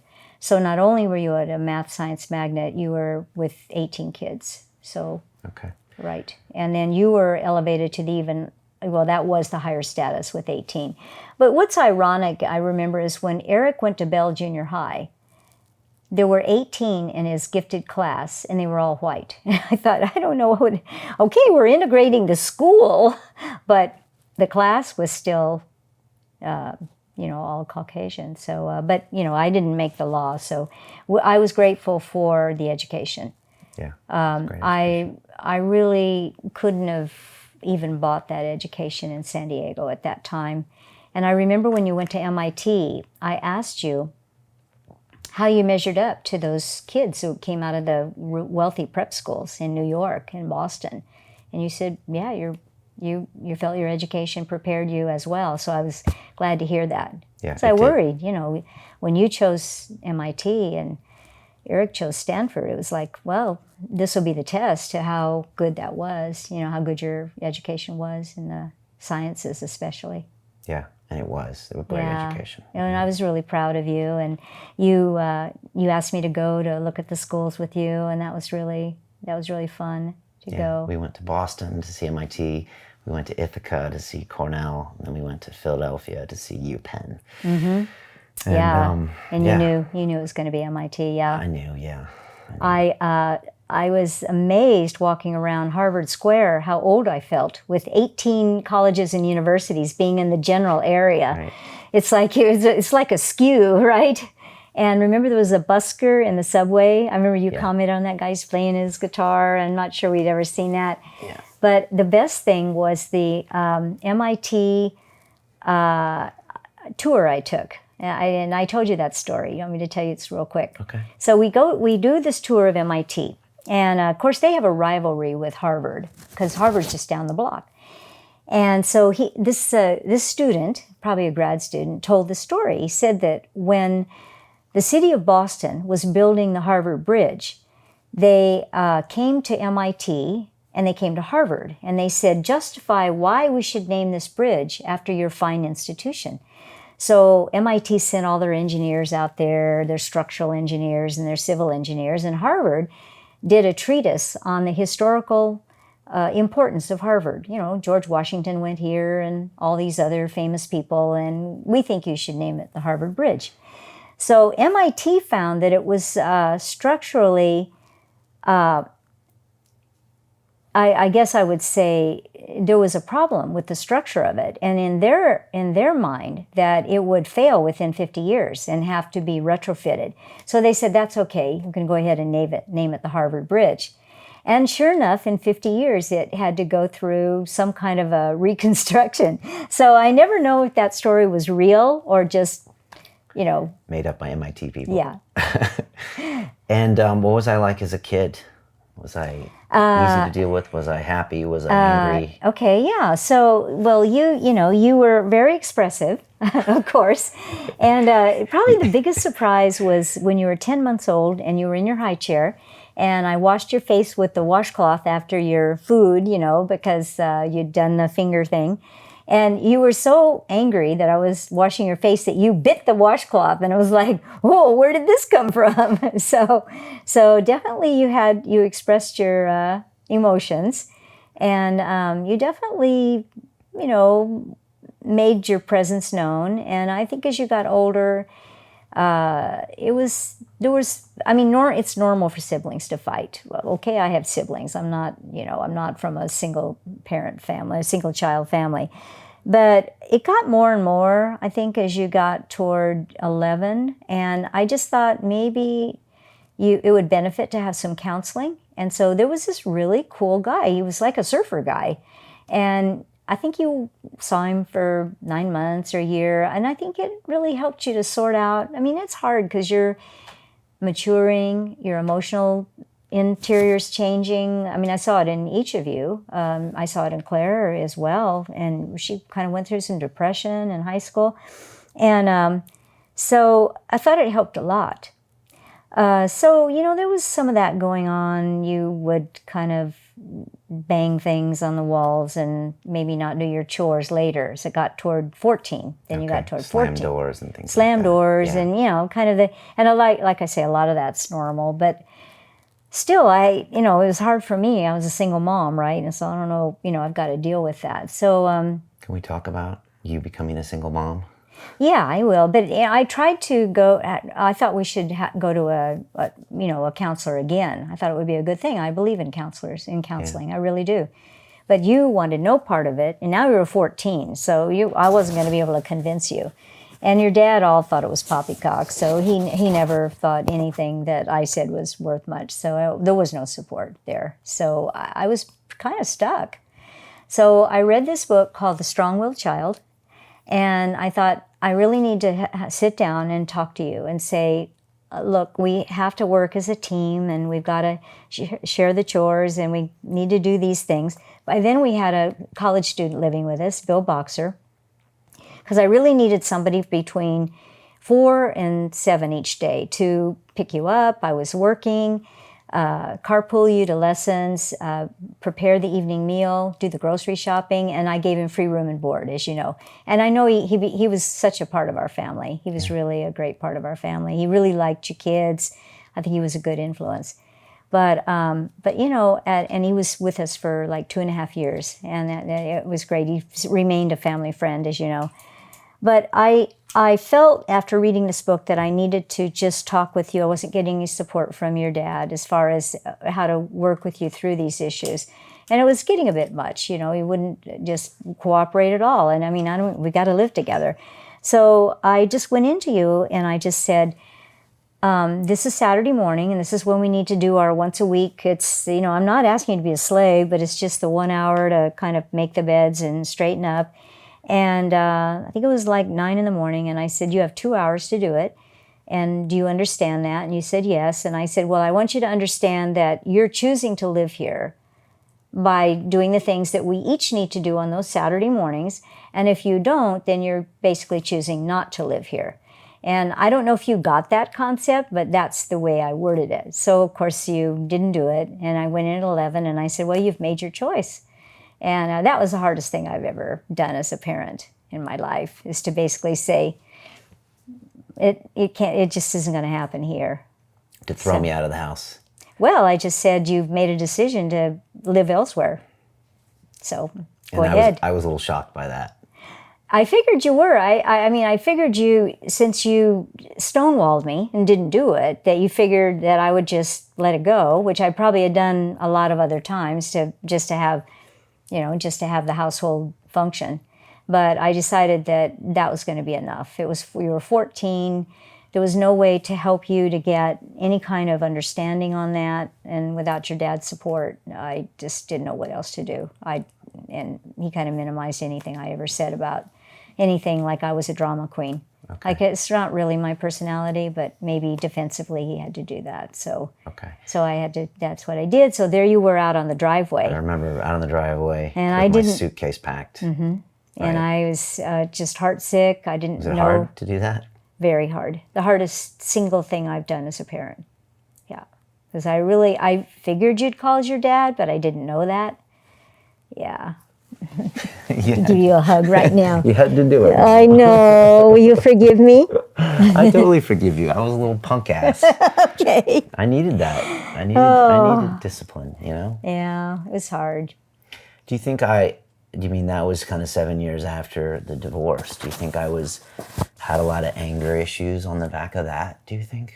I possibly. You know, only just a couple of years ago, you told me something that I had never heard before, but kind of broke my heart, but I could understand it. When we got the three of you together to tell you that we were going to be divorcing or separating. I don't know how we said it, but because I don't know that we had said we would divorce at that time, but Dad would be moving out. You told me just a few years ago that you knew then that you would have to depend on yourself. And for me to think of a 7-year-old, it's like, for me, the ultimate, you know, stay-at-home mother, that's sad to me. Because I never wanted you to, divorce has always hurt kids, but I really wanted to minimize it. It wasn't my doing, it wasn't my initiative. And yet here I am with you, and I really, really, really, two things. I didn't want you to be hurt, and I didn't want you to feel like you had to raise your younger sister because she was so much younger. I just didn't want you to feel like you were the in-home, built-in babysitter. And I went to great lengths to make sure that you had a childhood. That was really important to me, and that's why I hired a college student to move in. And it was great because I couldn't afford to pay a nanny. So it was free. I didn't pay them anything. They got free room and board, which saved a lot, and they had a car. They had a male figure too, which we really craved. Exactly, yeah. I needed that. You did. He was a he was a serious university student, yet he would hike with you in the canyons, and and what was really amazing about Bill is that he really knew how to calm you down. And I noticed that he would say, I'd say, because, you'd lose your temper, right? It's normal. but he would just put his arms around you like that and just kind of hold you in a shoulder lock until your emotion just kind of went away. And then he would talk to you about it. And I said to Bill, well, where did you learn that? I mean, that was amazing to me because I didn't tell him that. And he came out of a very difficult home with a lot of abuse. Okay. Yeah. And each one of us had a different reaction to the divorce. I mean, for Yes. me, and probably based on our personality and based on our age. It could be. I mean, you're 7, and you told me that realization, which, I mean, it makes me sad that you had it, but I'm glad you were honest with me. There was nothing I could have done to change it. Eric just, I think, internalized it, but then when he was in college, he really wanted to ask his dad about it. And I said, you have a right to ask your dad and your mom. Any details you want, it's your lives. So he was afraid to, but I encouraged him to. I said, just, you're going to see him tomorrow, ask him. He was home for a weekend or something. So he did. Yeah, he did. And I said, keep doing it. You have a right to know. We're a family. You're the children. We're the parents. We should always be able to ask our parents any question. So he did that.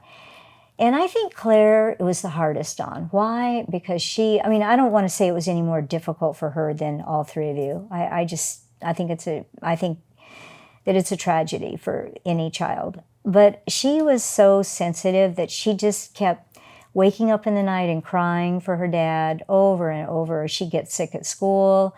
I'd go get her. We'd take her to our pediatrician, who was such a great, figure. And right away, he could see it was psychosomatic. And he would ask her questions. And she really missed him and just couldn't get over it emotionally. She was just distraught. And I'd say for a long time, months, maybe a year even. And I'd call your dad and say, could you see her more often? Because he only saw you 2 times a month. And I said, just on an occasional Wednesday, could you pick her up? And he would for a while, but then, it would drift off. And that was how it affected her. So she woke up a lot in the night and just came into my bed, and it was fine. It was easy for me. Just let her sleep with me, and it was, that was how she handled that. She also had some emotional concerns in high school and saw a counselor as well. I mean, I'm not saying about the divorce.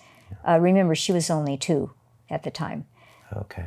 She was quite a bit younger, or 3. Yeah, 3, right. Mm-hmm. For me, when I do these plant medicine ceremonies and these ayahuasca ceremonies, like most times it goes back to that moment when I was 7, and you told us about the divorce. And I think for some reason, with my personality, I was just like, I just built these walls all up around me at that time, and that was just like. Yeah. So it was like, I think I just built these walls up, and then, and then later I realized I had built them up. So I think it was just like, wow. How much later? I mean, I guess 30 years later or whatever, when I did this. Then I think I realized I was just trying to keep people out of my life so they wouldn't hurt me. Yeah. Right. So I think that's girlfriends, what that was. Potential girlfriends, yeah, especially anybody that could hurt me. Yeah. So I think that's right. And anyone that would hurt you would be someone that would emotionally be close to you, someone that you liked or fell in love with, or it would be then all of a sudden a threat. Yeah. I think I would even sabotage relationships when I felt maybe I was getting too dependent on someone because they might leave. And definitely had a few friendships that when they ever did something bad, I was like, oh yeah, that's what I thought you would do. Because I was just kind of in this, just ready to just have that justified. Just be like, oh yeah, as I expected, as I was taught my whole life, that opening up my heart to someone is always going to end in this kind of thing. So, and that was how you, and that was how you, that was how you protected yourself, was by pushing people away and justifying it, and then you wouldn't get hurt. Right. But then I also realized that kept me lonely and isolated. So when I looked at my life, I was this guy that would never, and that made me unhappy too. So I built this wall that just made me unhappy. So I had to realize that I had to let people in my life, and yes, they can hurt me, but that's the only way I can be happy and live. So that's what Gabby was about, and Mariana, and now the boys. And Yeah. sometimes I still think like they could all hurt me so much, but like if something happened to them, and all, but it's like now I understand that that's the trade-off I have to make to live a real life. So, but it's also really selfish of me to like blame that on you and Dad in the divorce, because I mean, how were you feeling at the time? I mean, what was it like for you? Yeah, well, you can imagine. Yeah, I mean, I crashed and burned. I never, his parents and my parents were both married 50 years plus. That was my reality. It's like, this can't be real, So, yeah, it was really hard, really hard. Yeah, I would know I was really distraught. Yeah, it was a really tough time. It was, I mean, it was almost surreal. It was just like, this can't be real. I mean, honestly, I had never been around anyone who was divorced or had parents who were divorced. It was just really, yeah. So when I did confront your dad, I was a mess. I ran away. I found my stress behaviors to run away. And it was the first time. So we had a long talk, and I'm crying and all of that, and I just said, I'm leaving. I don't know when, if, what. So I went to my friend Nancy and her husband Ray Kipp, because they're the only ones that I had known that had gone through something similar. They lived in University City here in San Diego, and I talked to them. And then I called Errol and Naoma, and I could hardly talk on the phone. I was crying. They didn't even know what was wrong with me. I said, can I come up? I won't get there till 9 at night. And they said, yes, come up. What's wrong? Can you drive? Yeah, and so I went up there, and I talked with them all night. They talked, and so I talked to the Ray and Nancy till 9, and then I went up there, and we talked till 4 in the morning.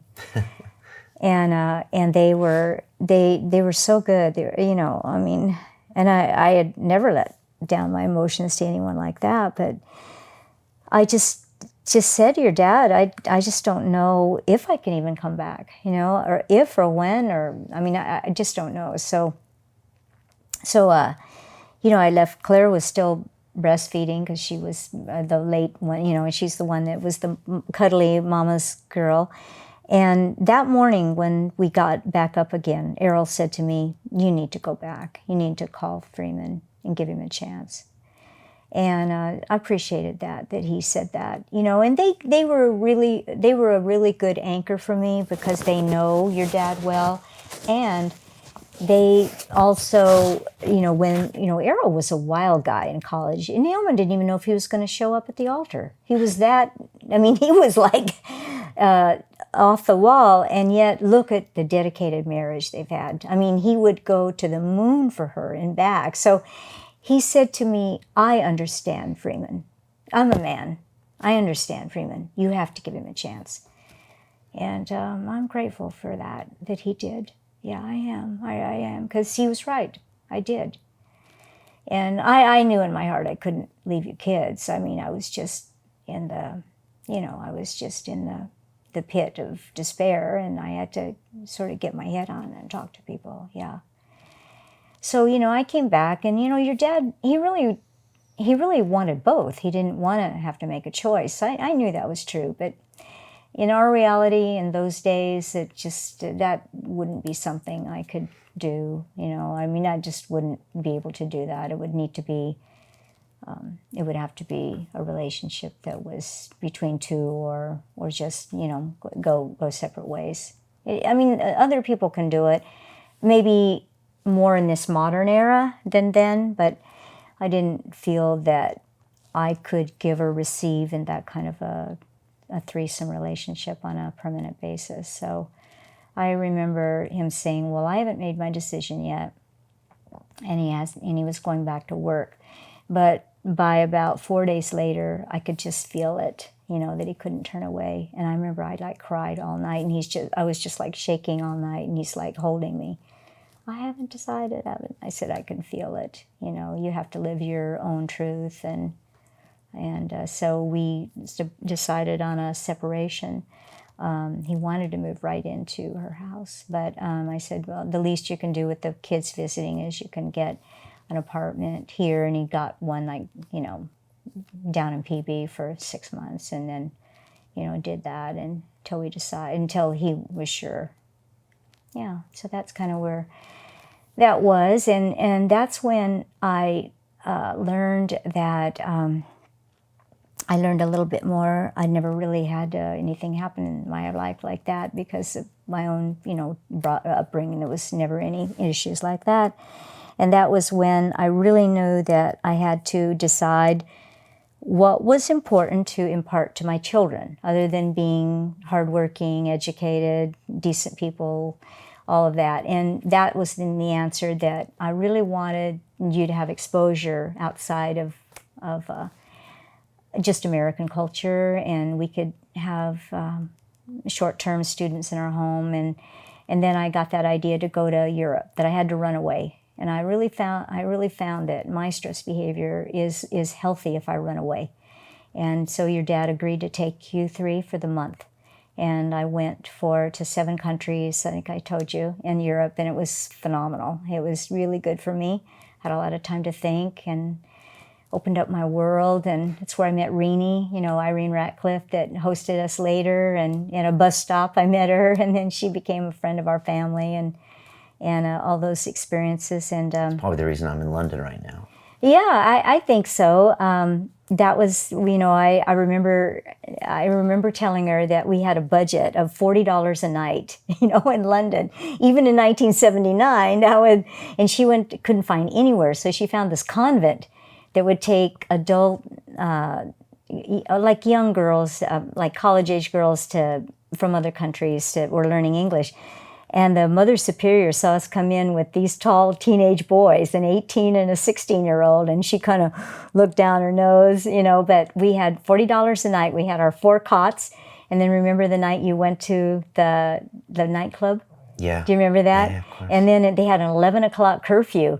And it was like 10 to 11, and you weren't back yet. And then I looked out the balcony, and all 3, Eric and Claire and I, and there you were running. And so I think it was Claire who said, "Brian!" And then you knew it was our street, and you got in.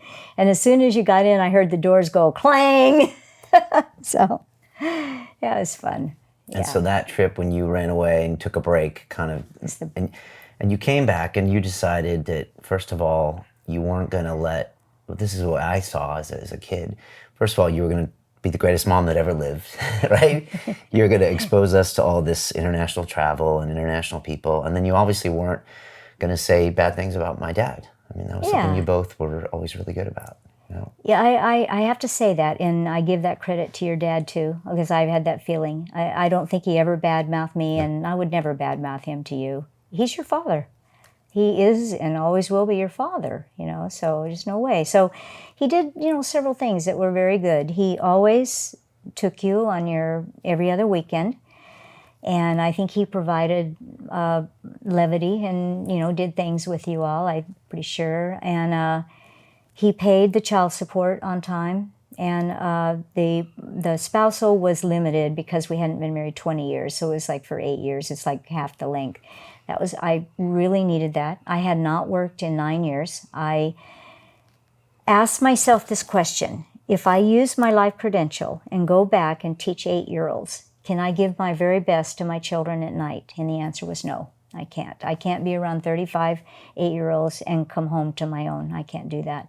So I knew I need to go out and find a job with adults and make it happen. That's it. So that was a realization, to give you the best. Then having a college student was a great decision. And then when I came home from that trip, I have a strong Christian faith, you know that. God really put it on my heart that I'd be repeating that trip with the 3 of you.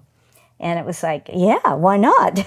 So, and then that was fun because we got to see Axel Dam, and who was our student, and we got to stay with them. So it was 7 years later you repeated the trip, basically. Yes, because that was... With us, and that was like a dream of yours. Yes. Well, I told you, God put that on my heart. It wasn't my idea, but it was such an amazing experience for me, and really opened it just opened myself up to what do I want to impart with you? I've always believed in racial equality, economic equality, international equality. Well, let's get out into the world, right? And so there we go. We did that, and it was great. And by then you were living at your dad's, remember?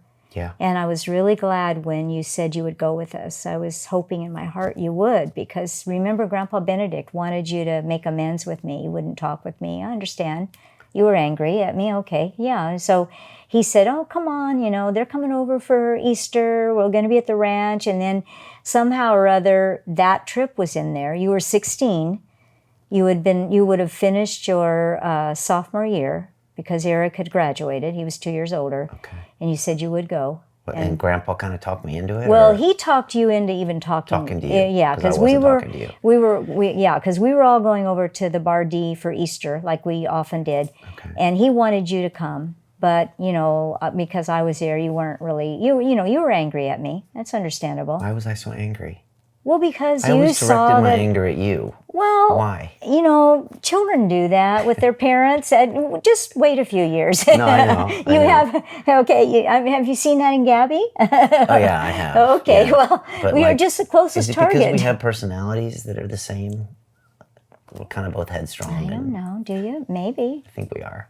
Maybe so. Maybe I just needed something to push back, and Exactly. you were the only thing there. I'm the only one. Because Dad wasn't there. Your dad wasn't safe, because he's your visiting parent. You need to keep him and be nice, and he's the parent that isn't going to tell you to do your chores on Saturdays, or maybe he did, but you know what I mean? Yeah.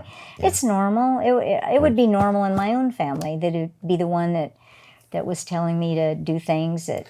But I was the only kid that gave you such a hard time. Well, you had so many good things about you. You were easy. You were smart. I mean, you did your science fair projects. Okay, it was 2 a.m, but we got them done. We did. Your teachers liked you. You were always smiley and fun. When you went to the magnet school you were a minority. I loved that.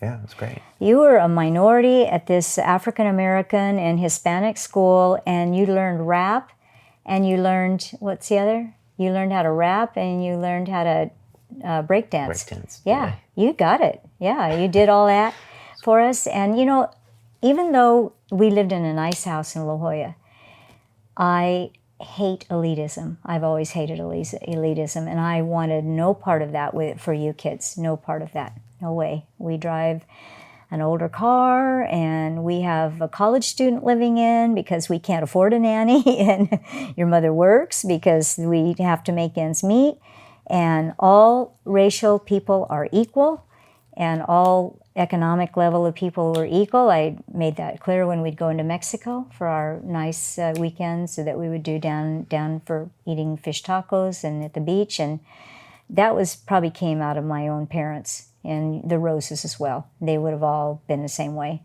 There are none of them that are pretentious, elitist, racist, and I'm grateful for that. Me too. Strong values. I'm particularly grateful to my mother, because when I went to the U of A at 18 years old, in my dorm were girls from Chicago and New York, and I had never heard racism like that, and it was like, what? And that was like, I appreciated my parents, because none of that was ever done. Yeah. So there you go. There you go. We better. Yeah. Well, I'm sorry I was such a pain in the butt. No. Come on. I told you were the most social, the smiliest one. Oh my gosh, I the think Japanese people that we had. Remember we hosted the Japanese, the 2 postdoc men and their families, and they really liked you. You're always the fun one, the humorous one, and you're good. I think what I've been doing the last 7 years is trying to connect with people. After living so long a part of my life disconnected or just trying to get people away from me, now I'm trying to actively connect with people. Whether it's my family or friends or with the show, and so I'm trying to reverse all of the damage I did to myself having that weird reaction to that event, so I think that's what I'm doing now. So, yeah, and that's great. I'm also I'm going to stop telling myself this story that this thing happened to me when I was 7, because it also empowered me to go out there and aggressively do things, you know? Exactly. So it gave me this self-reliance. I mean, that was Exactly. when we filled out my applications for college. That was the theme, self-reliance. And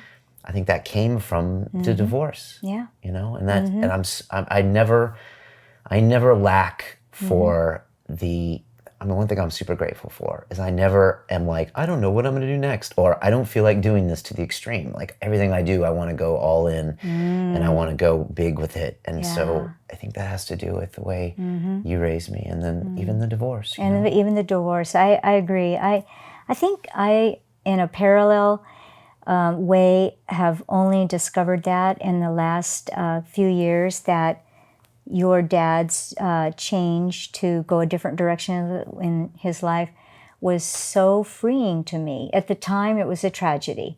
But when I look at it, my interests are so different than his. And his are all good, I mean, valid, and I have the greatest respect for his intelligence, his music, the things that he's reading, he's a great thinker. But I love to go to Mexico, and he would not he was afraid. And the first thing we did was go to Mexico, right? Yeah. And I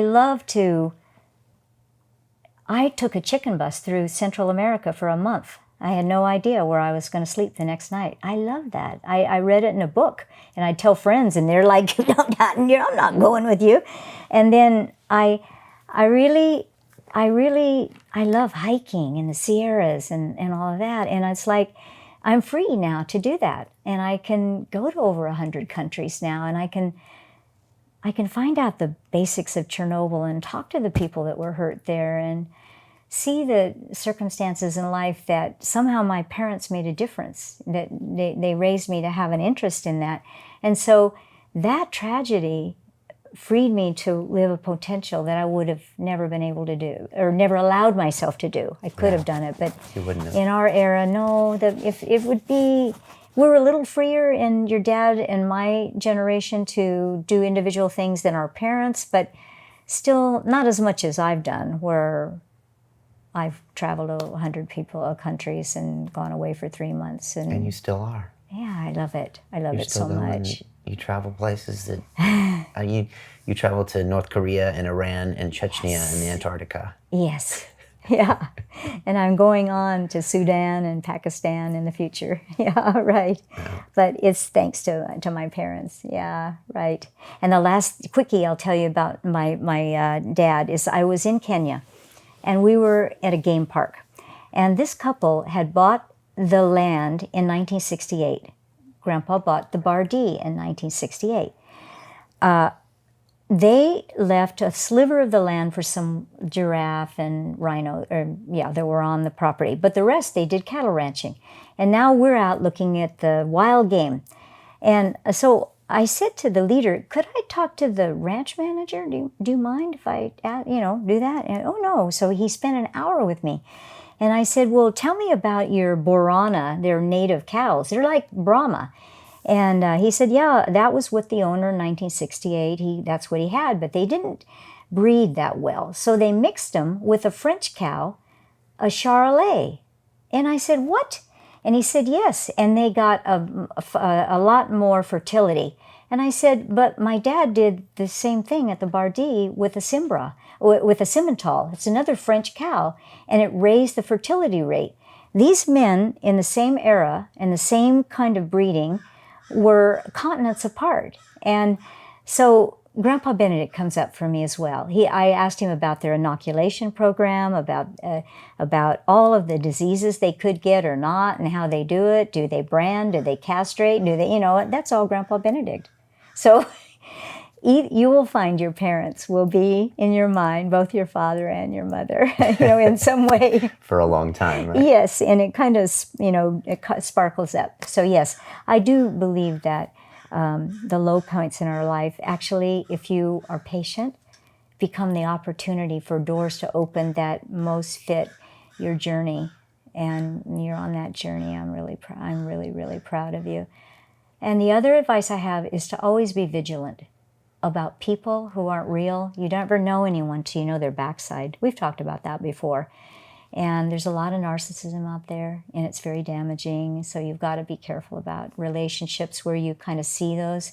And I think being vigilant in a positive way and being having a kind of so you're skeptical. I think those are healthy traits. Yeah, it's a complicated world now, and you must see that because you have such a variety of guests who come on your program. You see, I'm sure you hear everything from the real to the fantasy. Yeah, yeah, no. And where's your future headed with your? Well, I want to keep connecting, you know. I want to just undo all the things I did to myself and just try to find a way to connect with more people and to tell myself new stories, you know, to look at these moments in my past, first of all, as empowering moments, and then to stop looking at them and just move forward and just try to give more and connect more and just give back, you know. That's what I'm trying to do. And I think I didn't do it for a long time for whatever reasons. And so now I'm just trying to do that. And yeah, some of these plant medicines seem to just give me a look into something I couldn't really figure out on my own, even through therapy and stuff. And then they just gave me a look of maybe this is why. And I've been starting to unpack it. And it's just helped me to understand myself a little better and maybe then make myself be a little bit more vigilant and not react the way I used to react. Like, oh, someone's getting too close to you. You better get rid of them before they hurt you. Like, that's a horrible way to live life. And I don't want to do that anymore. No. So I'm trying to, I always force myself to open my heart to people. And even though I could be hurt, I'm just thinking that's the only way to live life. Yeah. So what do you think about these plant medicines and things that I take? What do you think about those? Well, you know, I've always believed in healthy journeys. You know that. So when Grandma Benedict had her stent, well, they had no stents in those days for clogged arteries for women. They were too narrow. And she had her surgery, and then unfortunately they have an infection and she died, right? I looked at my parents, and I looked at their lifestyles and thought that it's so important to keep your set point on your weight. And I'm really proud of you for keeping your body healthy, because without your container, you have nothing. And now the latest news is saying that people in their 30s, 40s, and 50s, if you're not taking care of especially cholesterol and high blood pressure, you have no choices when you get to my age. It's done. It's already too late. And so I'm really proud of you that you've kept your set point, because I don't see very many people in my family that have. And there's no health future with that. So due to my mother, I started looking for an alternative, because I had high cholesterol, high LDLs, which was a shock to me, because I've never been overweight, but I had it. And so through that journey, I discovered being a vegan for 5 years. And then I did macrobiotic practice, which is basically similar. And it lowered my cholesterol, but then it would edge up. But in working through that, I thank my parents. I mean, if my mother hadn't, or my parents hadn't had their poor health, I probably wouldn't have thought of it. But then what I have learned, my journey has been that I did take a Lipitor, a cholesterol lowering for 10 years, but I had a kind of reaction to it. It's what you hear about, the weakness in the arm. Yeah. But then I work with a lipidologist now, and it was through a visit to Cleveland Clinic where they said you have to take but a tiny amount, that I've lowered my LDLs 40%. So that, and keeping my set point on my weight and eating healthy, that works for me. So for you to do the plant-based, well, I did that for 9 years, and I still mostly eat that way. Yeah. So I admire you for doing the journey. Most people can't control their eating, so it's a moot point. But you are a seeker, and you do choose what you need. Now, tell me the reason you do, because you already are healthy with your correct set point on your weight. Yeah. I mean, this is always important to you, and the Benedict family it has a history of obesity, and like you said, with your parents, I mean, they could have lived a lot longer if they'd even known about diet and known about, like you said, the container, but they didn't really know about it. And I mean, they could have been around another 20 years if they had. So you always really impressed that on us. And the more I learned, and the more I also resolved my own demons, it was easier to do, you know, my own addictions and things like that. So that's helped me be really healthy. And now I'm the healthiest I've ever been. And yeah. Yeah, but you've never been overweight. Yeah, I mean, that's You've true. always kept your set point, that, you know, on that. And then, you know, I just love the journey you're on. I mean, because your body will tell you if you need more. Like, I remember after the first 5 years when I was vegan, I felt a little tired, kind of depleted. So I went to a nutritionist and she said, I want you to go home right now and have 1 egg. And I did. And it was like, yeah, this is nice. I don't need to eat them very often, you know, once a week, 1 egg, but my body was needing a little bit more. And so, we can make adjustments, but at least you're a seeker and you experiment and you ask yourself, you know, how am I feeling? You measure that and you go forward. What I'm seeing in our family is that they give up their power over their health and their eating, and that's sad to me. And there's nothing I can really say to my nephews, nieces, you know, anyone, kids. It's kind of sad it has to watch to be your journey. because it's going to end bad. Yeah. But you know, I love your journey and how in your interviews with people, you do emotionally connect with them and you allow them to tell their truth and their story. There are interviewers that you see sometime that override that or try to be in the kind of number one position, and that never works. The person's listening to hear the guest. You bring them out, and you're very good at that. That's what I try to do. Plus, also, I'm learning from them. And even if I disagree with them, sometimes I find 5 years later, I actually completely agree with them. So I try to not judge and try to listen.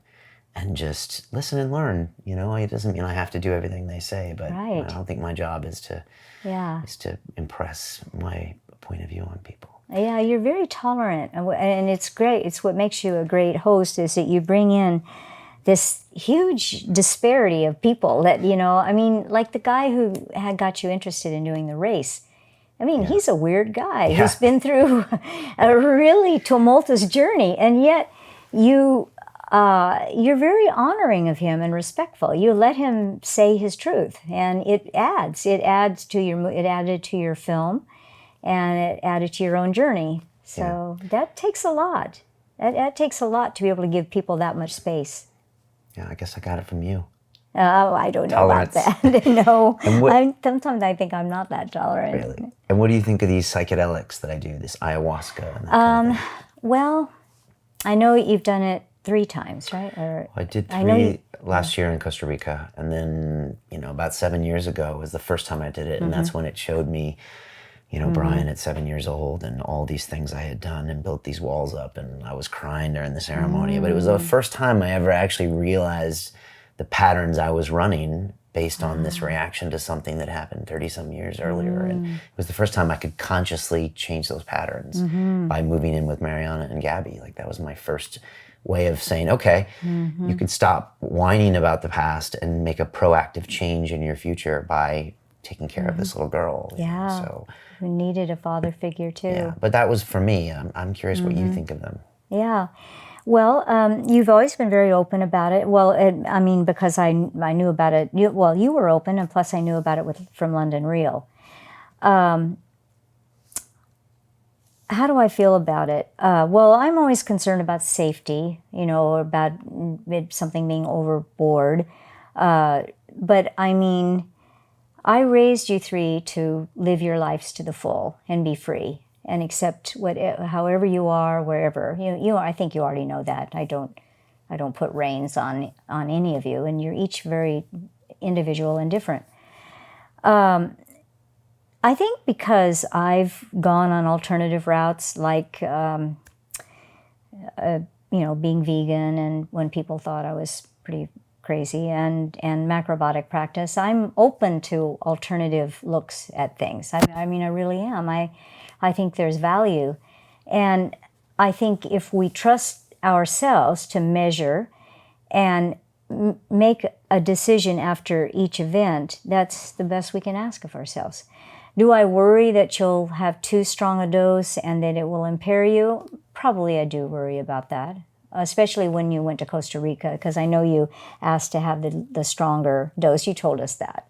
Yeah. So I'm a mom, you know. So, Okay. but how do you feel about your mom feeling that way? I mean, Well, I always appreciate your point of view. So I know you're always honest, and I really appreciate that. So yeah, I totally understand that point of view, and I totally give it credence, and I get it, and noted for sure. So and yeah, you're a mom as well. So yes.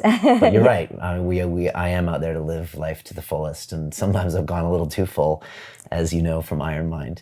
But also sometimes it gets me some great places. Yeah, and you know, you can't ever look at it as a negative because it got you to where you are now in this really rich time of your life.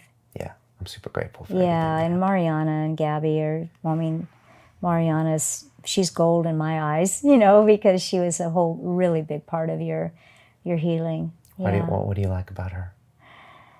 She's so caring and real. I mean, she connects with people, and she's genuinely interested, not only interested in you, but she's very generous, you know. She just, her hospitality, I love how she has her friends when they go to Paris and they are, you know, and they have their things like that, that she seems to have a very well-rounded life. She's not just doing the mother drudgery, because I know that can be too. So yeah, I really like everything about Gabby and Mariana. Yeah, and to have a little one to raise right away. That was pretty brave of you.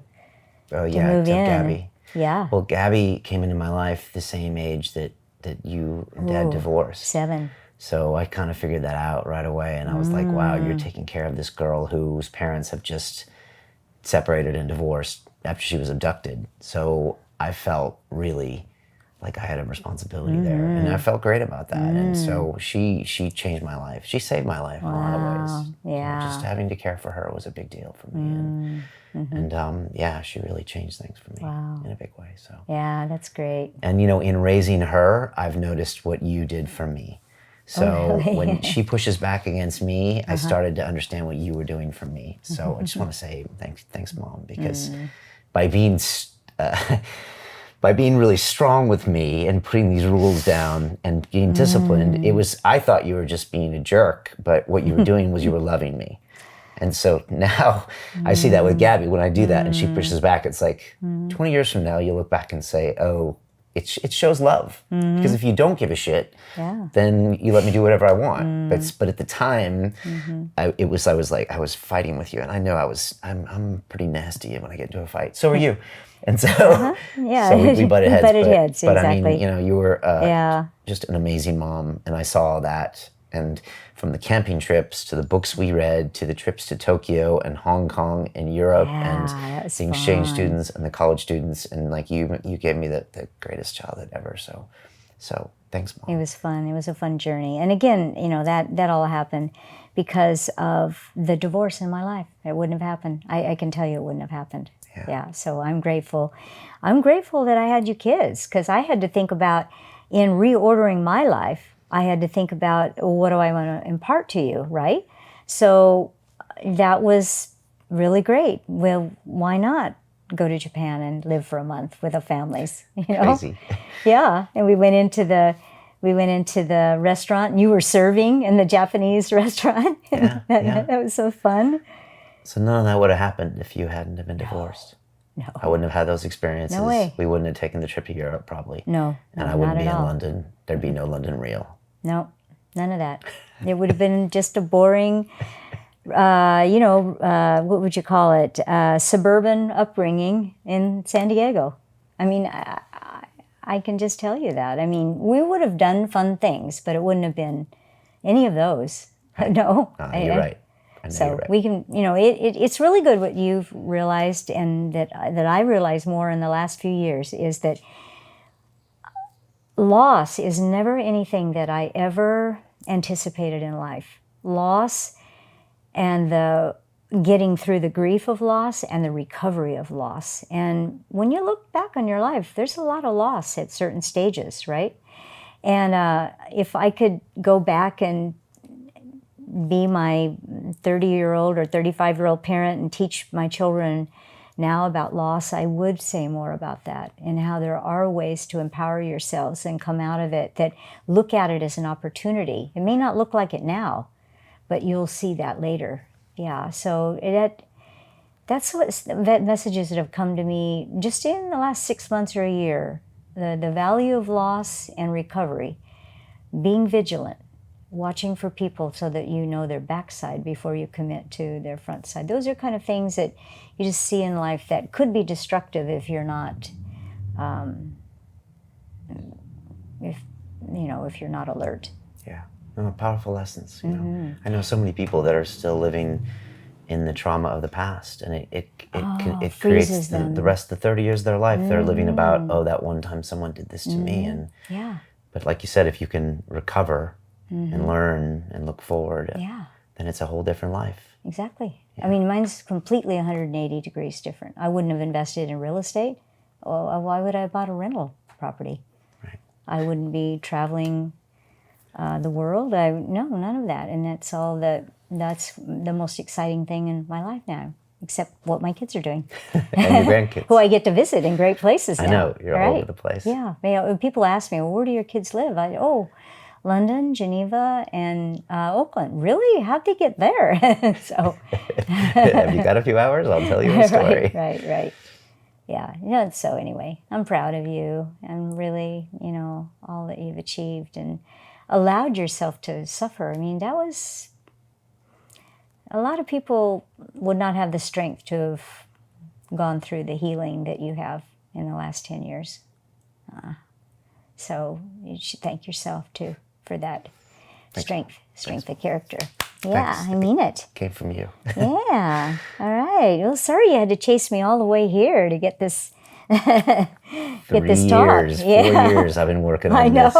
But I know. It was worth it. It was worth it. So thanks, Mom. I love you so much. I love you. One more hug. Hey.